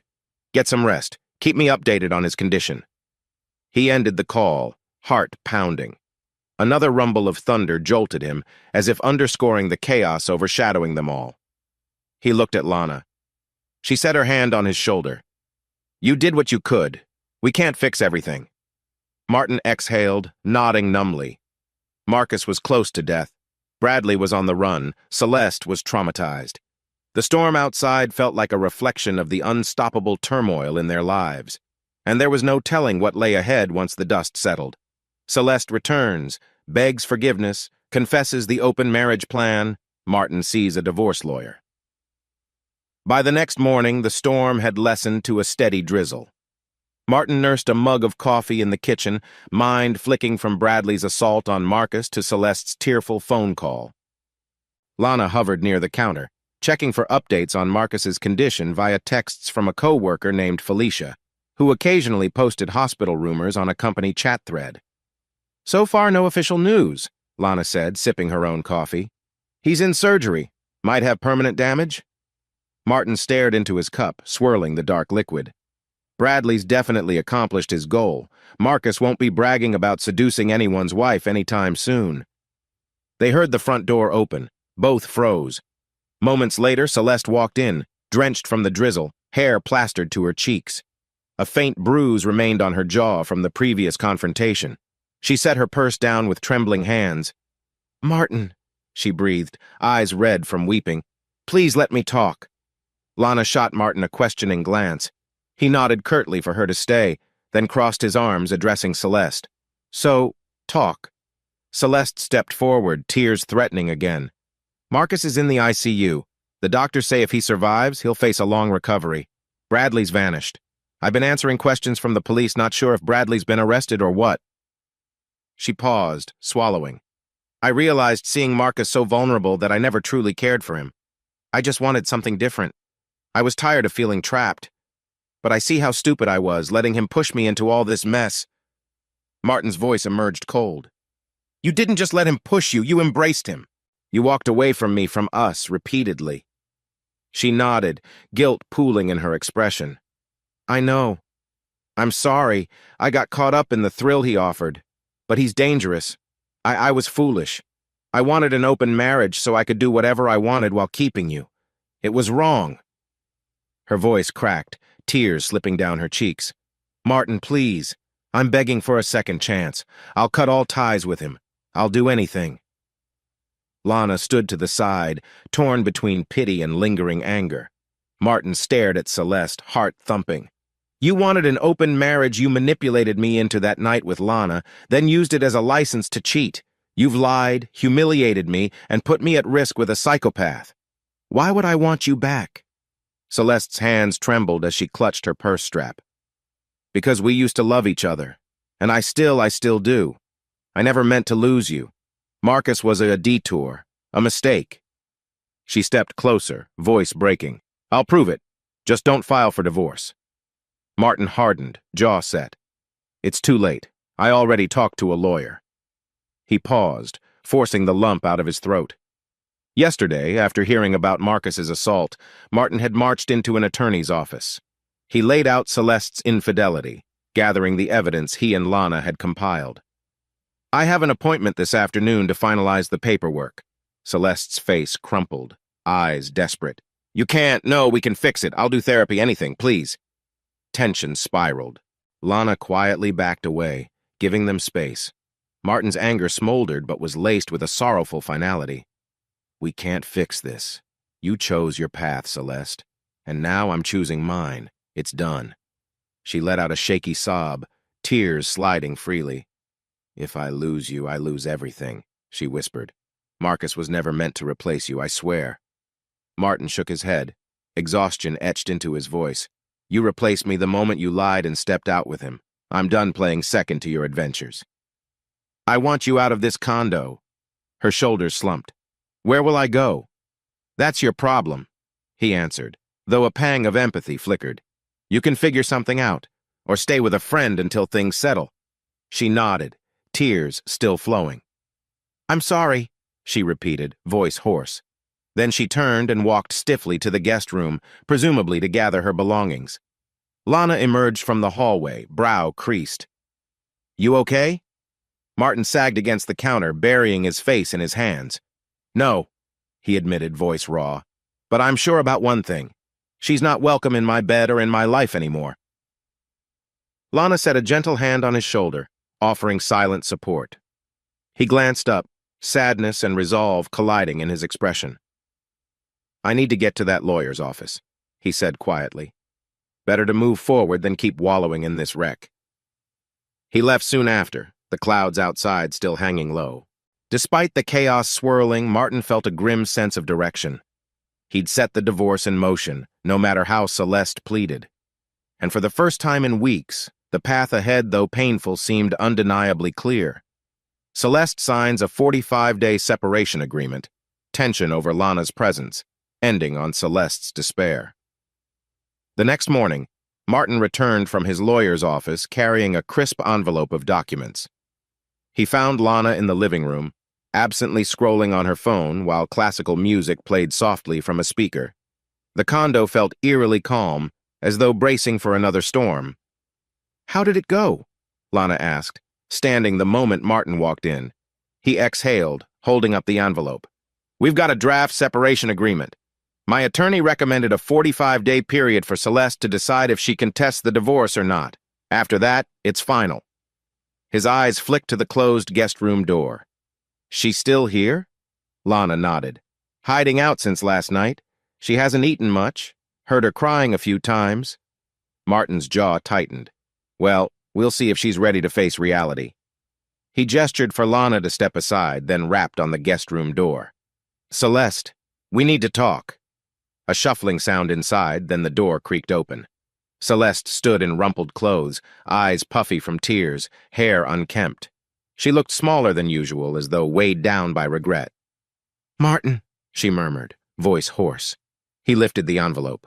"I went to the lawyer. Here are the separation documents.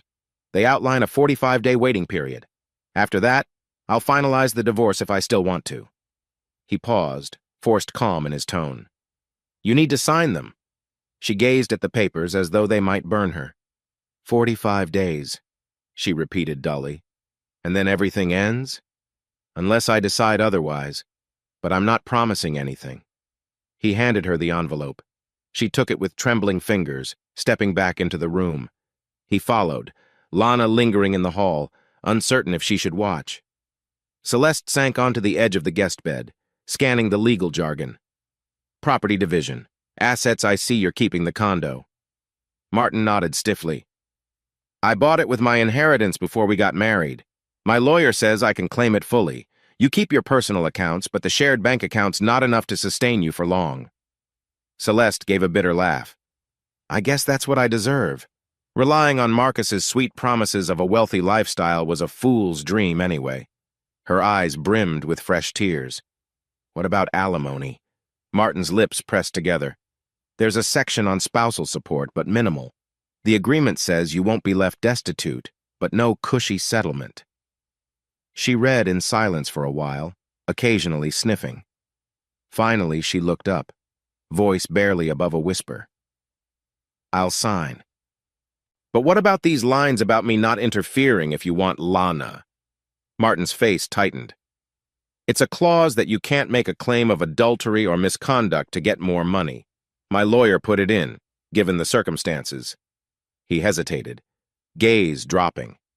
She also wrote a section that you can't force Lana out of the condo if I want her here. This place is in my name.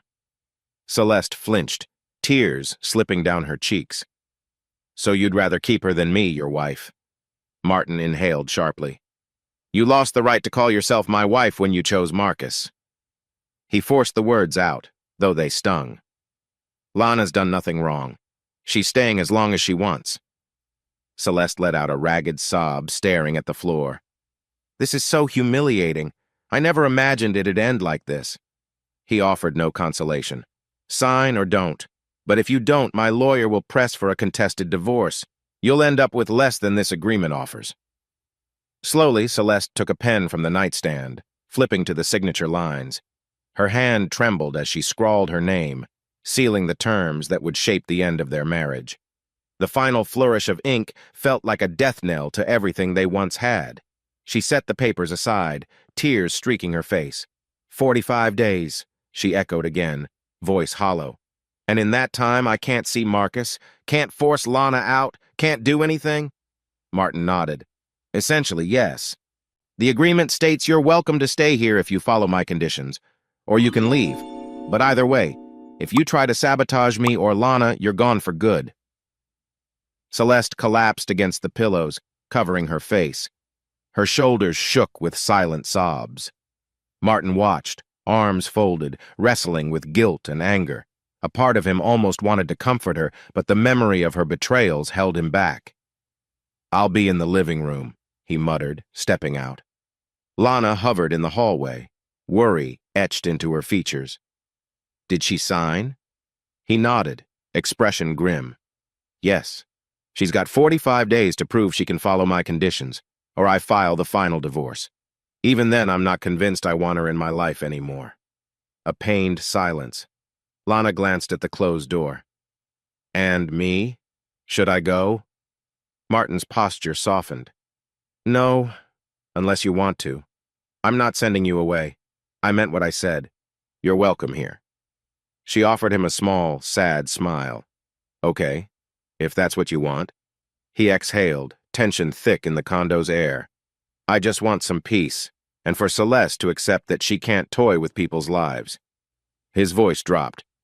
Marcus is in the hospital. Celeste's signing away our marriage. Bradley's on the run. I can't see how it gets more chaotic. Lana gently touched his shoulder. We'll manage. Behind the closed door, muffled weeping drifted out. Celeste's sobs carried a note of utter despair, as if she finally realized the cost of her choices. Martin fought down a wave of pity, reminding himself of the damage she had wrought. 45 days, he thought grimly. 45 days to see if there's anything worth salvaging, or if this is truly the bitter end. He squeezed Lana's hand in silent gratitude. Then they walked down the hall together, the condo's silence broken only by Celeste's faint cries, echoing the ruins of a marriage no longer grounded in trust or love. Celeste targets Edgar at work. Gideon shows preference for Lana. Harriet summons Martin. A faint breeze drifted through the offices of Wallace's boutique firm, carrying the scent of brewed coffee and fresh copier ink. Celeste stood near the corner desk, adjusting her blouse collar with practiced confidence. Though her face was still etched with the anxieties of her personal life, she forced an air of poise. She had a plan, an audacious one, to salvage her status after everything crumbled at home. Edgar Newfield, the esteemed older client, was due to visit. A wealthy businessman in his 60s, Edgar managed several trust funds and had joined Wallace's firm for a more personal touch. Celeste intended to charm him perhaps enough to secure her financial future. If Martin insists on divorcing me, she thought grimly, then I need a safety net. Around 10 in the morning, Edgar arrived with his son Gideon in tow. Edgar greeted the staff politely, his salt and pepper hair and tailored suit exuding old money. Gideon, in his early 30s, looked sharp, but wore an expression of mild boredom, scanning the firm's open layout. Celeste stepped forward, warm smile in place. "Mr. Newfield, a pleasure to see you again. I've been preparing some new portfolio recommendations for you." Edgar offered a courteous nod. "Thank you, Miss Daniels. I'm eager to hear your insights." Gideon, however, cast a quick glance across the office. His gaze lingered on a nearby workstation where Lana was chatting with a coworker. "Dad," he said softly, "I heard that young woman Lana is quite the rising star here. She's handled multiple accounts with surprising returns." He seemed more intrigued by Lana than by Celeste's presence. Celeste's smile tightened. So Gideon's already heard about Lana, she thought with a spike of jealousy. "Lana is indeed talented," she said aloud, "but I've been in the industry longer. I'd be happy to manage your primary investments personally." Gideon gave a vague nod, still half distracted by Lana's friendly laugh echoing from across the room. "Why is everyone so smitten with her?" Celeste fumed inwardly. First Martin, now Gideon. For the next hour, Celeste led Edgar and Gideon through a series of PowerPoint slides about potential stock movements and hedge strategies. She used her most polished corporate demeanor, peppering the talk with mild jokes and displays of insight. Edgar listened attentively, occasionally murmuring, "Interesting." Gideon scrolled on his phone at intervals, yet perked up whenever Celeste mentioned new opportunities, ones that might require more Hansen management. Eventually, Edgar rose, giving her a polite handshake. "Thank you for your time, Miss Daniels," he said. "We'll review these proposals and let you know." Gideon lingered a step behind, eyeing a fresh pot of coffee in the lounge area. "Mind if I grab a cup before we go?" he asked Celeste, who nodded, leading him there. As she poured him a cup, she tried an inviting tone. "You know, I can tailor a personal approach for your father, something beyond the usual firm recommendations. If you prefer more aggressive returns, I could—" "Actually," Gideon cut in, gaze drifting back to Lana's desk, "I'd like to consult with Miss Riley Lana about more dynamic investments. I hear she's exceptional at spotting emerging trends. Maybe we can coordinate a meeting with both of you." Celeste hid her frustration behind a forced smile. "Certainly, whatever suits you best." Meanwhile, across the city, Martin sat in Harriet's sleek, minimalistic office. The large window overlooked a bustling downtown street. Harriet, her short hair pinned back, offered him a seat. "Martin," she began, hands folded on the desk, "I've heard unsettling rumors about you and your personal situation. Something involving an affair. A violent co-worker at your wife's firm. Is there truth to this?" Martin's pulse quickened. He'd hoped Harriet wouldn't pry too deep. Clearing his throat, he kept his tone measured. "There was an unfortunate situation with my wife, Celeste, and a man named Marcus who works at her office. But it's mostly resolved now." Harriet studied him for a moment, her gaze sharp, yet not unkind. "You're valuable here, Martin. Your clients trust you. But if there's any scandal that might tarnish our firm's reputation, we need to address it before it escalates." He nodded. "I understand. I assure you my personal issues won't spill into work." She tapped a pen on her desk, exhaling. "Fine. Just keep me informed if things change." As he left Harriet's office, Martin felt a subtle weight lift from his chest. At least she's not firing me. But he also knew Harriet wouldn't tolerate chaos around him for long. He needed to finalize the divorce quietly, Keep personal drama contained. The 45-day clock was ticking. At day's end, Celeste lingered by Wallace's door, smiling at Edgar and Gideon as they departed. Gideon gave a polite nod to her, then a friendlier wave toward Lana. "I won't let that slip of a girl overshadow me," Celeste vowed inwardly. "I'll secure Edgar's trust or more." But behind her composed facade, tension churned. Martin's words still rang in her ears. 45 days, then we're done, then. Celeste forced another polite smile for Gideon, determined to charm father and son alike. If she couldn't salvage her marriage, she would at least secure her professional future, no matter what it took. Celeste woos Edgar. Gideon's investigation uncovers Celeste's affair with Sam. Wallace reprimands Celeste. Morning sunlight streamed into Wallace's corner office, highlighting the minimalist decor, clean lines, gray and white color palette, and a single potted plant. Celeste waited in one of the chairs, carefully fixing her hair in the reflection of her phone screen. She'd arranged a private meeting with Edgar to pitch an idea, a special partnership that blended financial advice with more personal closeness. Yes, she reminded herself, Edgar's older and influential. He might be my ticket to a stable lifestyle, especially if Martin finalizes the divorce. The thought spurred her to apply another dab of lipstick, ensure her blouse was neatly pressed. Edgar entered, wearing a mild, courteous smile. "Miss Daniels, you wanted to see me?" Celeste rose, gesturing for him to take the chair near hers. "Thank you for coming, Mr. Newfield. I've prepared a more tailored approach to your investments beyond what we discussed last time. May I?" She handed him a binder of documents, each page outlining aggressive stock picks, real estate expansions, and even philanthropic ventures that might boost his public image. Edgar skimmed through them, nodding occasionally. "These are certainly comprehensive. You've clearly put thought into it." Celeste leaned forward, lowering her voice slightly. "I don't just want to be your account manager, Mr. Newfield. I'd like to be a confidant, someone who can advise on personal as well as financial matters." She let a faint smile curl her lips. This firm prides itself on building real relationships. He lifted an eyebrow, studying her. "Relationships indeed. And how do you see such a partnership working?" A hint of satisfaction flickered in her eyes. "We'd share updates beyond standard reports. Dinners to discuss strategies, trips to scout potential investments." She paused, letting the suggestion hang. "I'm certain I can give you the attention you deserve more than what typical firms offer." Edgar set the binder down, expression thoughtful. "Wallace's team is known for being attentive, but you're suggesting a more exclusive involvement." He cleared his throat. "I'll keep this in mind, Miss Daniels. Let me speak with Gideon as well."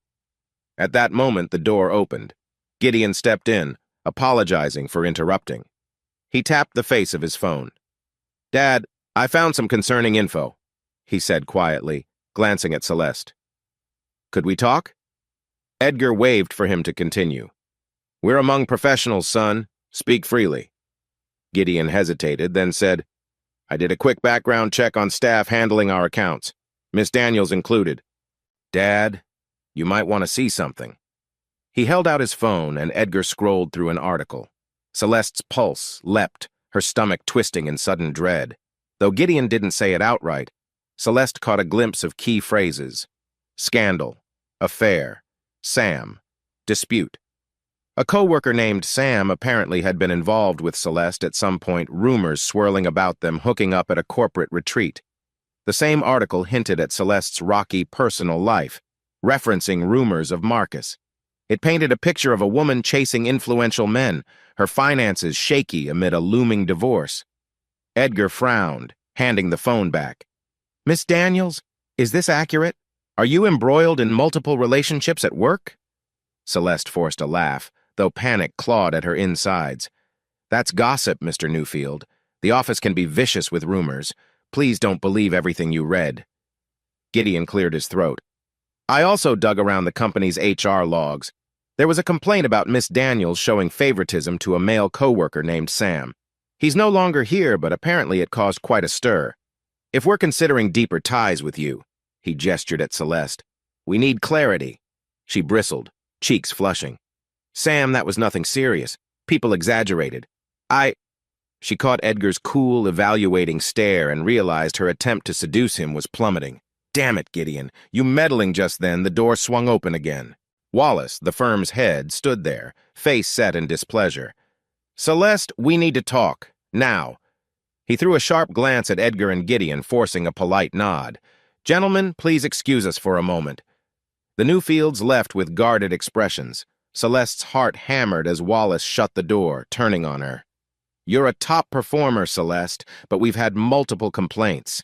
Allegations of fraternizing with clients inappropriately, entanglements with co-workers, and now rumors of you attempting to coax Edgar into some personal arrangement. We can't have that. Her throat went dry. Wallace, these are just misunderstandings. Spare me. He pressed 2 fingers to his temple. We value ambition here, but not if it jeopardizes the firm's integrity. Gideon is no fool. If he suspects you're juggling shady dealings, he'll advise Edgar to pull his accounts. If Edgar leaves, we all lose. That can't happen. Celeste swallowed a wave of desperation. I can fix this. I just need... Wallace's eyes were cold. Fix it quickly or step away from the accounts. In fact, effective immediately, I'm assigning Gideon's portfolio to someone else, maybe Lana. She's proven reliable. He paused, voice dropping. You still have a chance to salvage your position here, but no more stunts. One more complaint, and I'll have to let you go. He ushered her from the office, leaving her reeling. Outside, she spotted Gideon chatting amicably with Lana near the reception area. The sight made Celeste's blood run cold. Lana again always standing in my way. As she retreated to her desk, a suffocating panic seized her. If she couldn't secure Edgar's favor, or if Gideon steered him to Lana, Celeste might be finished both at work and financially. She felt the weight of her life crumbling, Martin pushing divorce, Marcus in the hospital, and now Edgar possibly slipping through her fingers. And behind it all stood Lana, that ever-perfect thorn in her side. Harriet offers Lana a position at Martin's firm. Lana hesitates due to Spencer and personal baggage. Martin encourages her. Late afternoon sunlight bathed the sleek conference room at Harriet's firm, the wide windows framing a view of the city skyline. Lana shifted anxiously in her chair, glancing around at the minimalist decor. She'd been invited by Harriet herself for a private discussion. The sudden invitation felt both exciting and nerve-wracking. When Harriet entered, her measured, confident stride belied the subtle warmth in her eyes. She extended a hand to Lana. Thank you for coming, Harriet said. I've been hearing impressive things about your work, both from clients at Wallace's firm and from Martin. Lana offered a polite smile. I'm honored, Miss Hastings. Call me Harriet, the older woman replied, waving Lana to follow her into a smaller side office. Once seated, Harriet steepled her fingers, addressing Lana in a direct tone. I'm building a new division focusing on riskier, high-return ventures. I need someone who can handle younger, more dynamic clients, the ones who grow restless with conservative portfolios. Martin mentioned your knack for spotting trends. Lana's heart fluttered. Martin told you about me. She felt a mix of gratitude and self-consciousness. Harriet nodded. He's impressed by your results and your approach. I'm prepared to offer you a position here, better pay, stronger support, and an opportunity to develop your own client network. Think of it as a lateral move with huge potential. Lana exhaled, excitement warring with anxiety. That sounds incredible, Harriet, but there are complications. I'm still dealing with personal issues at Wallace's, and my ex, Spencer, has been hovering lately. He's been dropping by the bar near my office, trying to talk me into reconciling. Harriet's expression remained neutral but empathic. I'm not prying into your personal life, but if you're concerned about drama following you, rest assured I won't tolerate any harassment from an ex. I value a peaceful, professional environment. She offered a faint smirk. I can be quite formidable if needed. That statement eased Lana's tension a little. She nodded slowly. I appreciate that, but there's also Celeste. She and I share some accounts. If I leave, I don't know how it'll affect the clients. And Celeste, well, she might retaliate. Harriet raised an eyebrow. From what Martin told me, Celeste's position at Wallace's is on shaky ground. If anything, you'd be doing yourself a favor leaving that environment. A wry shrug. I won't pressure you, but I'd like your answer soon. Talent like yours is in high demand. Lana gave a grateful smile. Thank you, Harriet. I'll think it over. By early evening, Lana arrived back at Martin's condo, where she still resided. The 45-day separation with Celeste was about 2 weeks in, leaving tension in the air. Celeste had barely been around, focusing on damage control at work. Martin, seated on the couch, glanced up from a few legal documents scattered across the coffee table. "Hey," he said, a gentle smile tugging at the corner of his mouth. "How was your day?"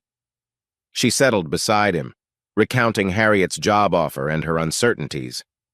"I'm torn," she admitted, fiddling with the hem of her blouse. "It's a fantastic opportunity, but I worry about Spencer popping up, about Celeste's inevitable drama, and whether I'm just making my life more chaotic." Martin listened carefully, then placed a reassuring hand on hers. "Lana, you shouldn't stay at Wallace's firm just because you're scared of rocking the boat. Harriet's place is reputable, stable. You deserve a place that values your skills without Celeste breathing down your neck." She lowered her gaze. "What if Spencer shows up at Harriet's, stirs trouble? I don't want to drag your firm into my mess." A kind warmth flickered in Martin's eyes. "You're not dragging anything. If Spencer tries to harass you, Harriet will shut him down. She's not one to let drama interfere with business." He paused. "And as for Celeste, well, after everything, I think she's lost the right to sabotage you. You shouldn't hold yourself back because of her." Lana exhaled, relief mixing with lingering doubt. "You really believe I can do this?" He squeezed her hand, voice firm. "Yes, you're talented, Lana. Harriet sees that. I see that. Don't let fear overshadow your potential." A subtle tenderness laced his tone. "And I'll be there to support you." Her cheeks warmed. Over the past weeks, through the storm of Celeste's manipulations and Marcus's chaos, Lana and Martin had grown closer in an understated but profound way. She realized how much she valued his calm presence, his unwavering faith in her. Their conversation paused when Martin's phone pinged. He glanced at the screen, shoulders tensing. "It's Harriet," he muttered, scanning a brief message. "She wants me to confirm details for a new client meeting tomorrow. Probably some minor scheduling." He typed a quick reply, then refocused on Lana. "Anyway, I'm serious about you taking that offer. Don't let Spencer hold you back. You ended that relationship for good reasons." A pang of memory surfaced in Lana, recalling Spencer's jealous accusations, the arguments. "I know," she said softly. "He keeps insisting he's changed, but I'm not convinced. Our dynamic was so toxic." Martin nodded. "Then keep your distance. Harriet's firm is secure. If Spencer shows up, we'll deal with it, but you shouldn't let him decide your future."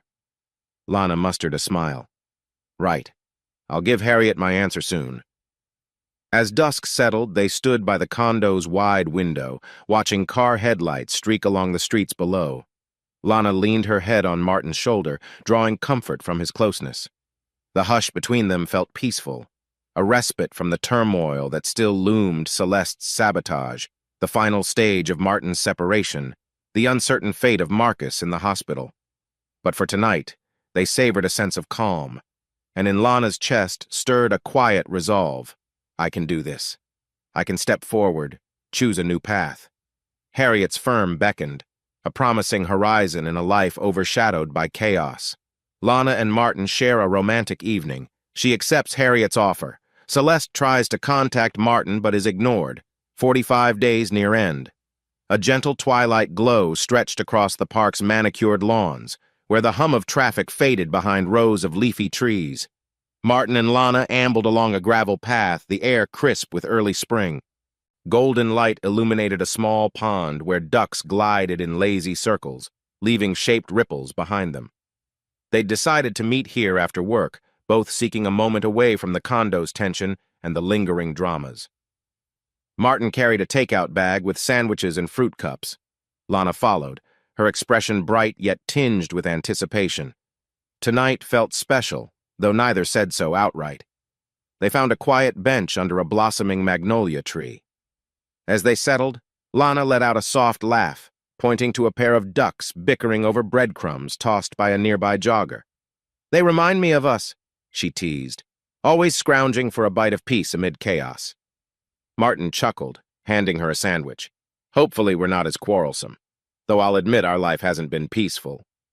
She took a thoughtful bite, smiling as she savored the simple moment. It's gotten better since we agreed to stand up for ourselves both with Celeste's manipulations and my ex sniffing around. She paused, remembering Harriet's job offer. By the way, Harriet told me I have until next week to finalize my decision. Martin turned to face her, a gentle breeze brushing his hair. And, drawing a deep breath, Lana nodded firmly. I'm taking it. I'm resigning from Wallace's firm. I'll start with Harriet as soon as they're ready. A grin spread across Martin's face. Lana, that's great. You won't regret it. His eyes gleamed with pride. You'll be brilliant there. Harriet's forming that new division, right? You'll make it shine. She flushed at his enthusiasm. I hope so. I feel a little guilty about leaving mid-project. But Celeste basically threatened me not long ago, and the environment is toxic. She exhaled. Plus, Gideon might just transfer all those accounts to me anyway. They shared a laugh at Celeste's likely indignation if Gideon did exactly that.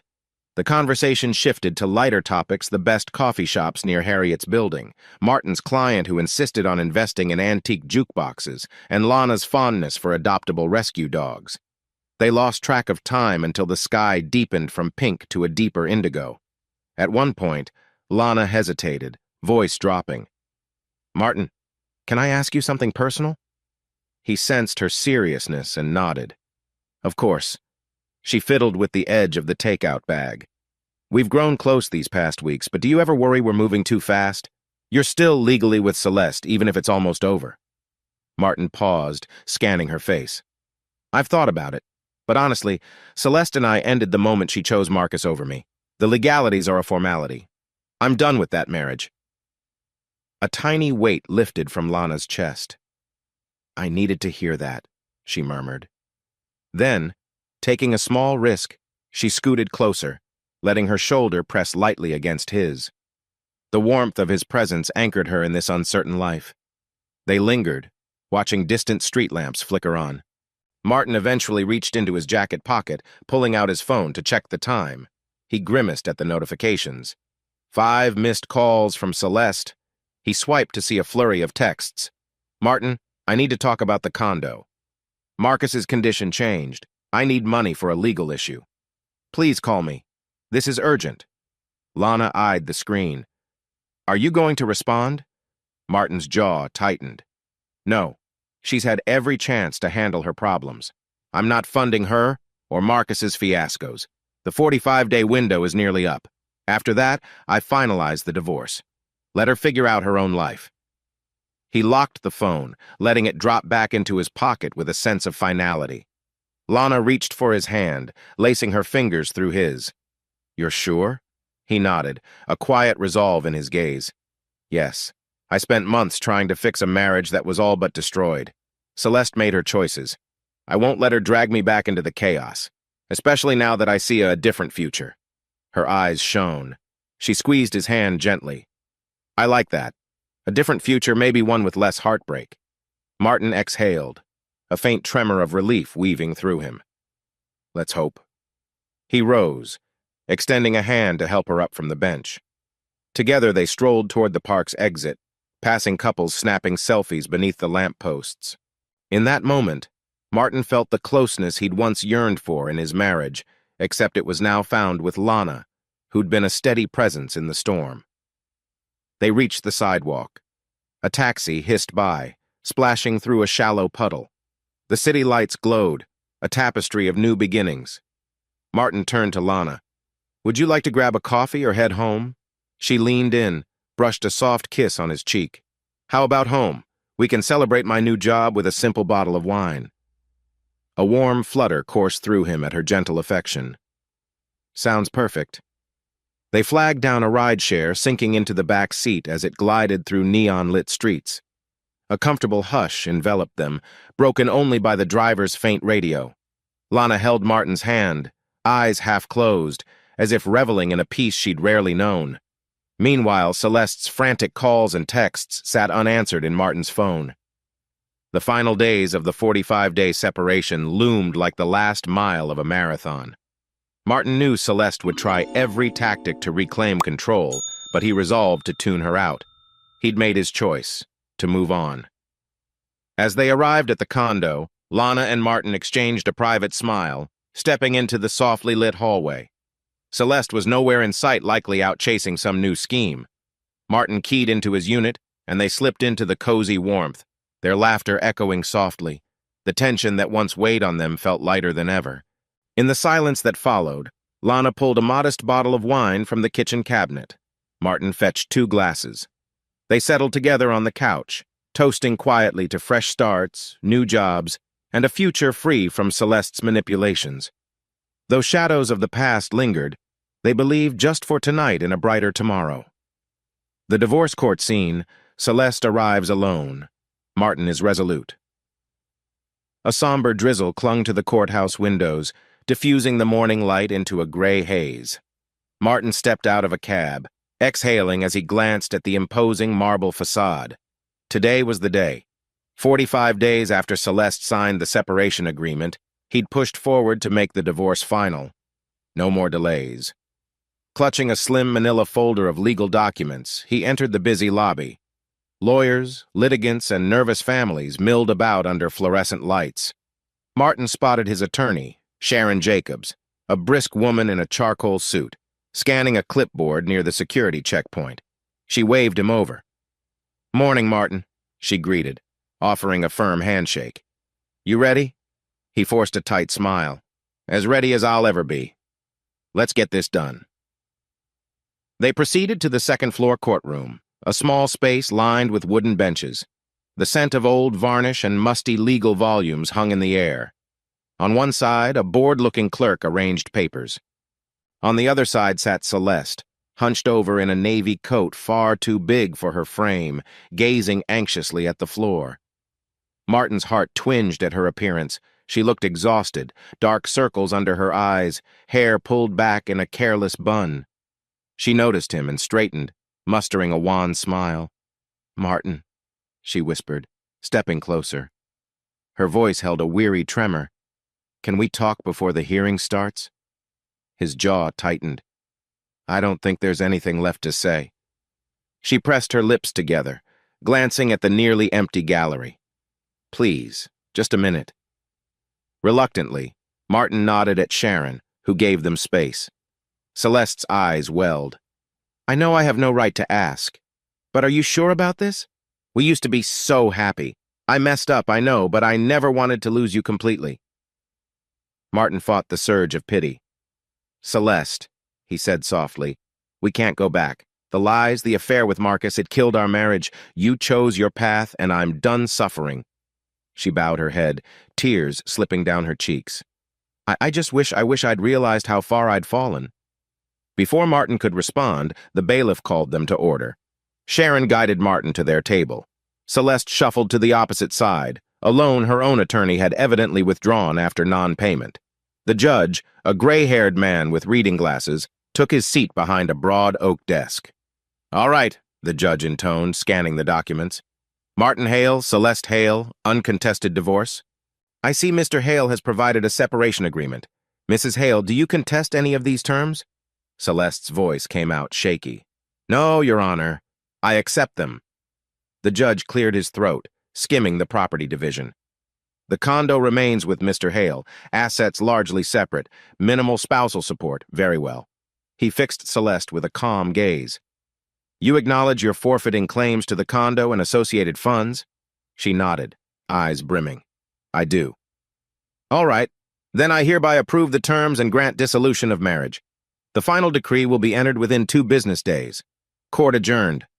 A rap of the gavel, and it was done. So quiet, so anticlimactic.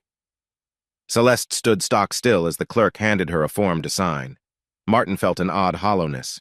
7 years together, gone in a single mundane procedure. Sharon touched Martin's elbow. "Congratulations, or condolences, whichever fits. The decree is effectively final." He swallowed hard, forcing a nod. "Thanks for everything." Across the room, Celeste placed her pen down and looked at Martin one last time. I'm sorry," she managed. Her gaze flicked to the window where rain drizzled. "I truly loved you. I just made every wrong choice I could." Martin's throat constricted. Take care of yourself, Celeste." With that, he turned and walked away. She made no move to follow, and he didn't look back. In the corridor, he leaned against a wall, exhaling shakily. Sharon gave him a sympathetic look. "You okay?" He let out a humorless chuckle. "I will be." Then, squaring his shoulders, he stepped into the lobby, feeling both lighter and strangely unmoored. That's it. We're finished. On the sidewalk, the drizzle had turned to a steady rain. He popped open an umbrella, letting the city's gray hum envelop him. A single text from Lana glowed on his phone's lock screen. "I'm thinking of you. Let me know when you're done." He typed a quick reply. "It's final. Heading home soon." A trembling sigh escaped him. He pictured Lana's warm smile, her supportive presence, and felt relief wash over him. Perhaps the hardest chapter of his life had just ended, freeing him to start anew. As he hailed a cab, a sense of calm settled. Celeste was gone from his life legally and emotionally. Despite the storm overhead, Martin believed the clouds would one day break into sunlight. Even if tears still lingered for what they once had, he finally felt sure he could move forward without her. Marcus faces legal charges, Bradley avoids heavy punishment, Celeste's final meeting with Marcus. A few days after the court hearing, Martin scrolled through local news headlines on his phone. One article grabbed his attention. Arraignment begins for alleged drug trafficker, Richard Marcus's L, alleged ties to workplace misconduct. His stomach knotted. Though he'd severed ties with Celeste, the repercussions of Marcus's actions still rippled through their world. Meanwhile, Lana stepped into the living room, a mug of tea in hand. "You okay?" she asked, noticing Martin's tense expression. He tapped the phone screen. Marcus's trial started. He's facing drug charges plus multiple complaints from women he targeted. Bradley testified, apparently. Lana took a seat beside him, a worried crease on her brow. "Bradley told us he'd see it through. Guess he's living up to that." "What about the assault on Marcus? Did Bradley get charged?" Martin shrugged. "From what I read, Bradley struck a plea deal. The police found the baseball bat, but no direct witnesses except Celeste, who refused to press charges, so he's mostly in the clear, with minor penalties for trespassing and battery." Lana sipped her tea. "Marcus, on the other hand, has bigger problems. I heard from a co-worker that multiple hush-hush testimonies from former clients and employees are surfacing. He might do real prison time." Martin nodded. He reaped what he sowed. Later that afternoon, Celeste found herself standing in the polished corridor of Mercy County Hospital's rehabilitation wing. She'd heard through a third party that Marcus had been moved here post-surgery. Torn between guilt, anger, and desperation, she forced herself to come. The nurse at the reception desk frowned at her. "He's allowed visitors, but only briefly. Room 314. Celeste thanked the nurse and proceeded down the sterile hallway. The smell of disinfectant stung her nostrils, intensifying her dread. "Why am I here?" she asked herself. Maybe for closure, or maybe to confirm there's nothing left to salvage. Stepping into Marcus's room, she found him propped up in bed, his leg in a cast, a sling supporting one arm. A gauntness clung to his cheek, still bruised from Bradley's attack. His eyes flicked up, surprise flitting across them. "Celeste," he drawled, voice raspy. "So you came." She swallowed, recalling how charismatic he once seemed. Now the tubes and bandages revealed a broken man. "Marcus, how are you?" A bitter laugh escaped him. "Been better." He gestured to the IV line. "Docs say I'll limp for life. The cops slapped me with felony drug charges. Not sure if I'll walk straight or get locked up." She shifted uneasily, hands clasped in front. "I'm sorry I never wanted this. Bradley was the hammer," Marcus cut in, voice low. "But let's not pretend you didn't set me up or I set you up. We were both playing games." His gaze hardened. "Tell me, how's your golden boy Martin?" The mention of Martin sliced Celeste's heart. "We're divorced," she admitted shakily. "He won, in the end." Marcus's lips twisted. "Congrats. You lost your husband and your job's hanging by a thread, right? Wallace cut you off from the big accounts after your fiasco with that old fool Edgar." She flinched. Word traveled fast. "Edgar withdrew," she murmured, eyes downcast. "I'm stuck with minor accounts, clinging on. The firm might fire me soon." Marcus snorted. "So we're both sinking." Great. Silence thickened between them, broken only by the quiet beep of medical monitors. At last he asked, "So, did you come to pity me? Or gloat?" Celeste shook her head, tears gathering. "I just needed to see for myself. We ruined each other's lives. Maybe I needed closure." Marcus's expression flickered with something akin to regret. "Closure," he repeated, almost bitterly. "Yeah, well, here's your closure, babe. I'm a crippled soon-to-be convict. You're a wreck. We destroyed a good chunk of normalcy for a cheap thrill." She swallowed a sob. "Marcus, goodbye." He said nothing as she turned, tears slipping down her cheeks. Outside the room, her chest felt hollow. Marcus was no longer the enthralling figure she chased. He was just another casualty of the toxic games they played. Celeste left the hospital, stepping into a gray afternoon with nothing but a battered purse and the dawning realization that she had nowhere to turn. Back at Martin's condo, he set his phone aside after reading the article's final line. Richard Marcus's L awaits final sentencing. His alleged victim, Bradley, expresses relief at the prospect of justice. Martin rubbed his temples. He felt no satisfaction, only a quiet sense that one chapter of chaos had ended.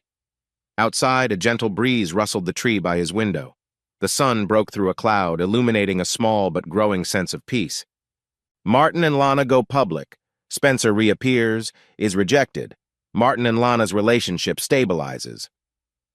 Over the following week, the sun started to shine brighter both literally and metaphorically. Lana began her new position under Harriet's wing, handling a portfolio of innovative startups.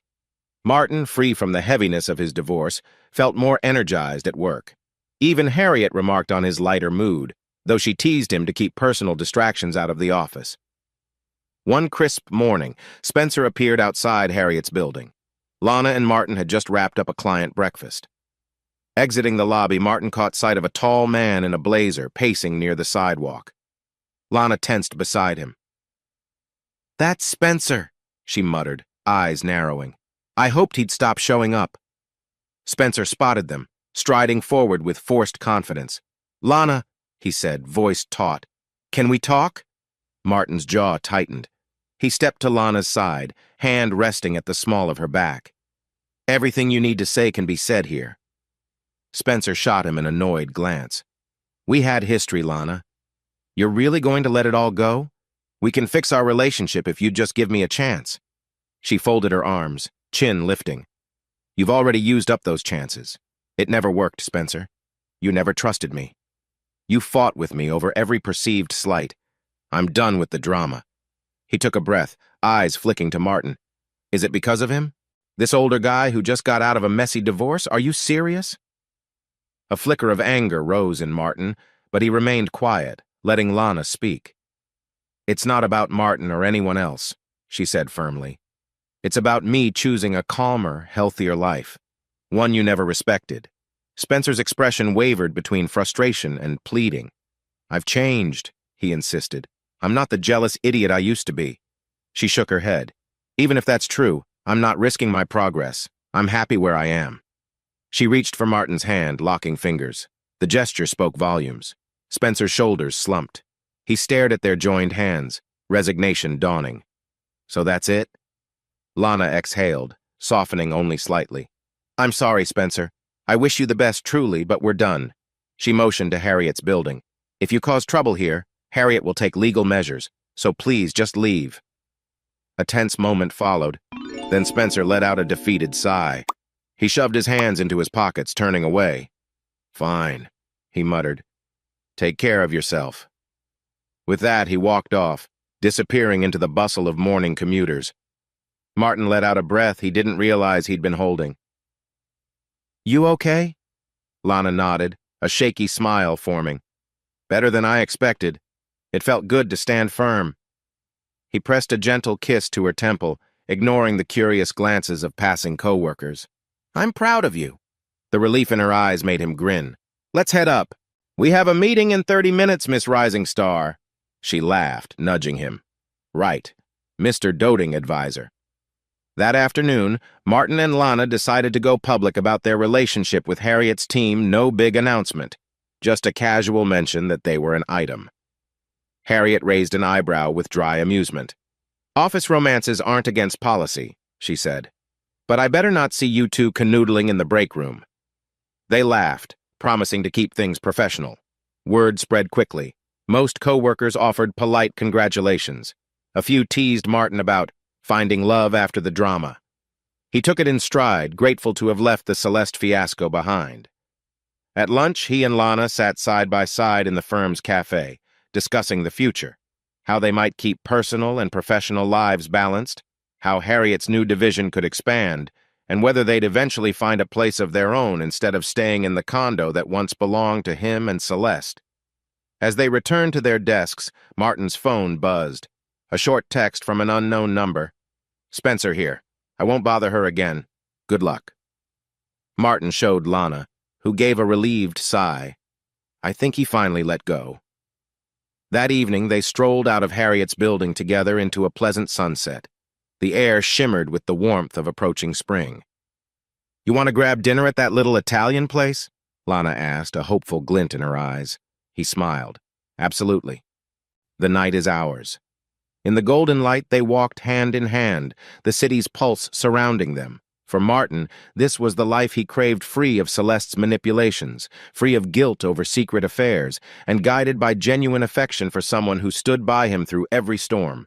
Their conversation flowed easily, laughter punctuating the day's worries. And as they entered the cozy restaurant with checkered tablecloths, Martin felt a sense of calm belonging wash over him, confident that they could navigate whatever challenges lay ahead.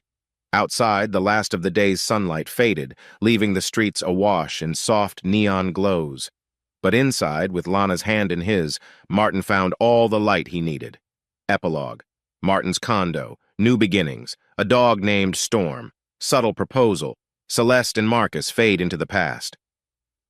A few months had passed since Martin's divorce became final, and Lana had fully settled into her role at Harriet's firm. The season had shifted into late spring, bringing bright mornings and crisp evenings. In the living room of Martin's condo, once overshadowed by drama, sunlight now flooded through open windows, painting the walls in a soft, inviting glow. The space looked different, too. Gone were the old mementos of Martin and Celeste's life together. He'd packed them into boxes and either donated or tucked them away. Instead, new touches appeared, vibrant artwork Lana had picked up, fresh flowers on the table, a comfortable reading nook by the window, and a playful presence scurried about the floors. A rescue puppy with sleek gray fur and curious amber eyes, Storm. "Storm, no, don't chew that," Lana called from the kitchen, laughter ringing as she hurried to retrieve a slipper from the puppy's mouth. The pup wagged his tail, bounding toward Martin for attention. Martin scooped the furry rascal into his arms, chuckling. "I never imagined I'd have a dog, but I'm glad we adopted him." Lana joined him, ruffling Storm's ears. "He's already brought so much warmth here. The condo feels like a home again." She tilted her head, eyeing Martin. "You sure you don't mind the occasional paw prints on the couch?" He grinned. "Not at all. It's a small price for all this life and happiness." They set the puppy down, laughing as he scampered off to chase a squeaky toy. Then Lana nudged Martin. "Hey, I've been thinking. Harriet wants me to expand the new investment wing, maybe even hire junior analysts. I might need more space than our desk cluster at the office. Harriet suggested traveling with me to conferences, meeting high-net-worth individuals." Martin gently tucked a strand of hair behind Lana's ear. "You'll do great. I'll support you however I can." He paused, expression turning reflective. "What about us, though? We have separate work areas now. Do you ever feel like we're just coasting along?" She gave him a soft, reassuring smile. "I think we're evolving. We're past the chaos of your divorce. We're building a new normal. That's good, right?" He exhaled, heart warming at the truth in her words. "Yeah, it is." A comfortable silence followed, broken only by Storm's squeaking toy in the corner. That afternoon, they decided to rearrange furniture in the bedroom, an act Martin had long postponed because of lingering memories tied to Celeste. With Lana's help, they shifted the bed by the window to catch morning sun. They added cozy lamps, fresh linens, and a small succulent plant on the nightstand. Martin realized he no longer felt that pang of guilt for erasing the past. It felt right. While Lana stepped out to buy groceries, Martin stayed behind, finalizing some of his own client reports. He glimpsed an old photo album on a shelf, pictures from his early days with Celeste. Instead of sadness, he felt only distant nostalgia. We had our time, but it's done. He picked it up and placed it in a box labeled Misk. The condo truly belonged to him and Lana now, shaped by their shared happiness. Evening arrived, casting a golden glow over the living room. Lana returned, groceries in hand, and Martin joined her in the kitchen, whipping up a simple stir-fry. Storm plopped by their feet, hoping for scraps. Soft music played from a small speaker, and they bantered about Harriet's latest project idea. After dinner, they sat on the balcony, sipping a light white wine while Storm dozed at their feet. The city skyline twinkled in the distance, a gentle breeze ruffling Lana's hair.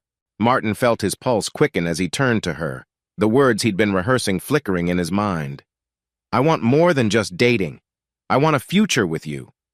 He cleared his throat. "Lana, you know I care about you deeply. We've been through so much together. I've been thinking about the next step." She looked at him, curiosity softening her gaze. "Next step?" His hand found hers, voice unwavering.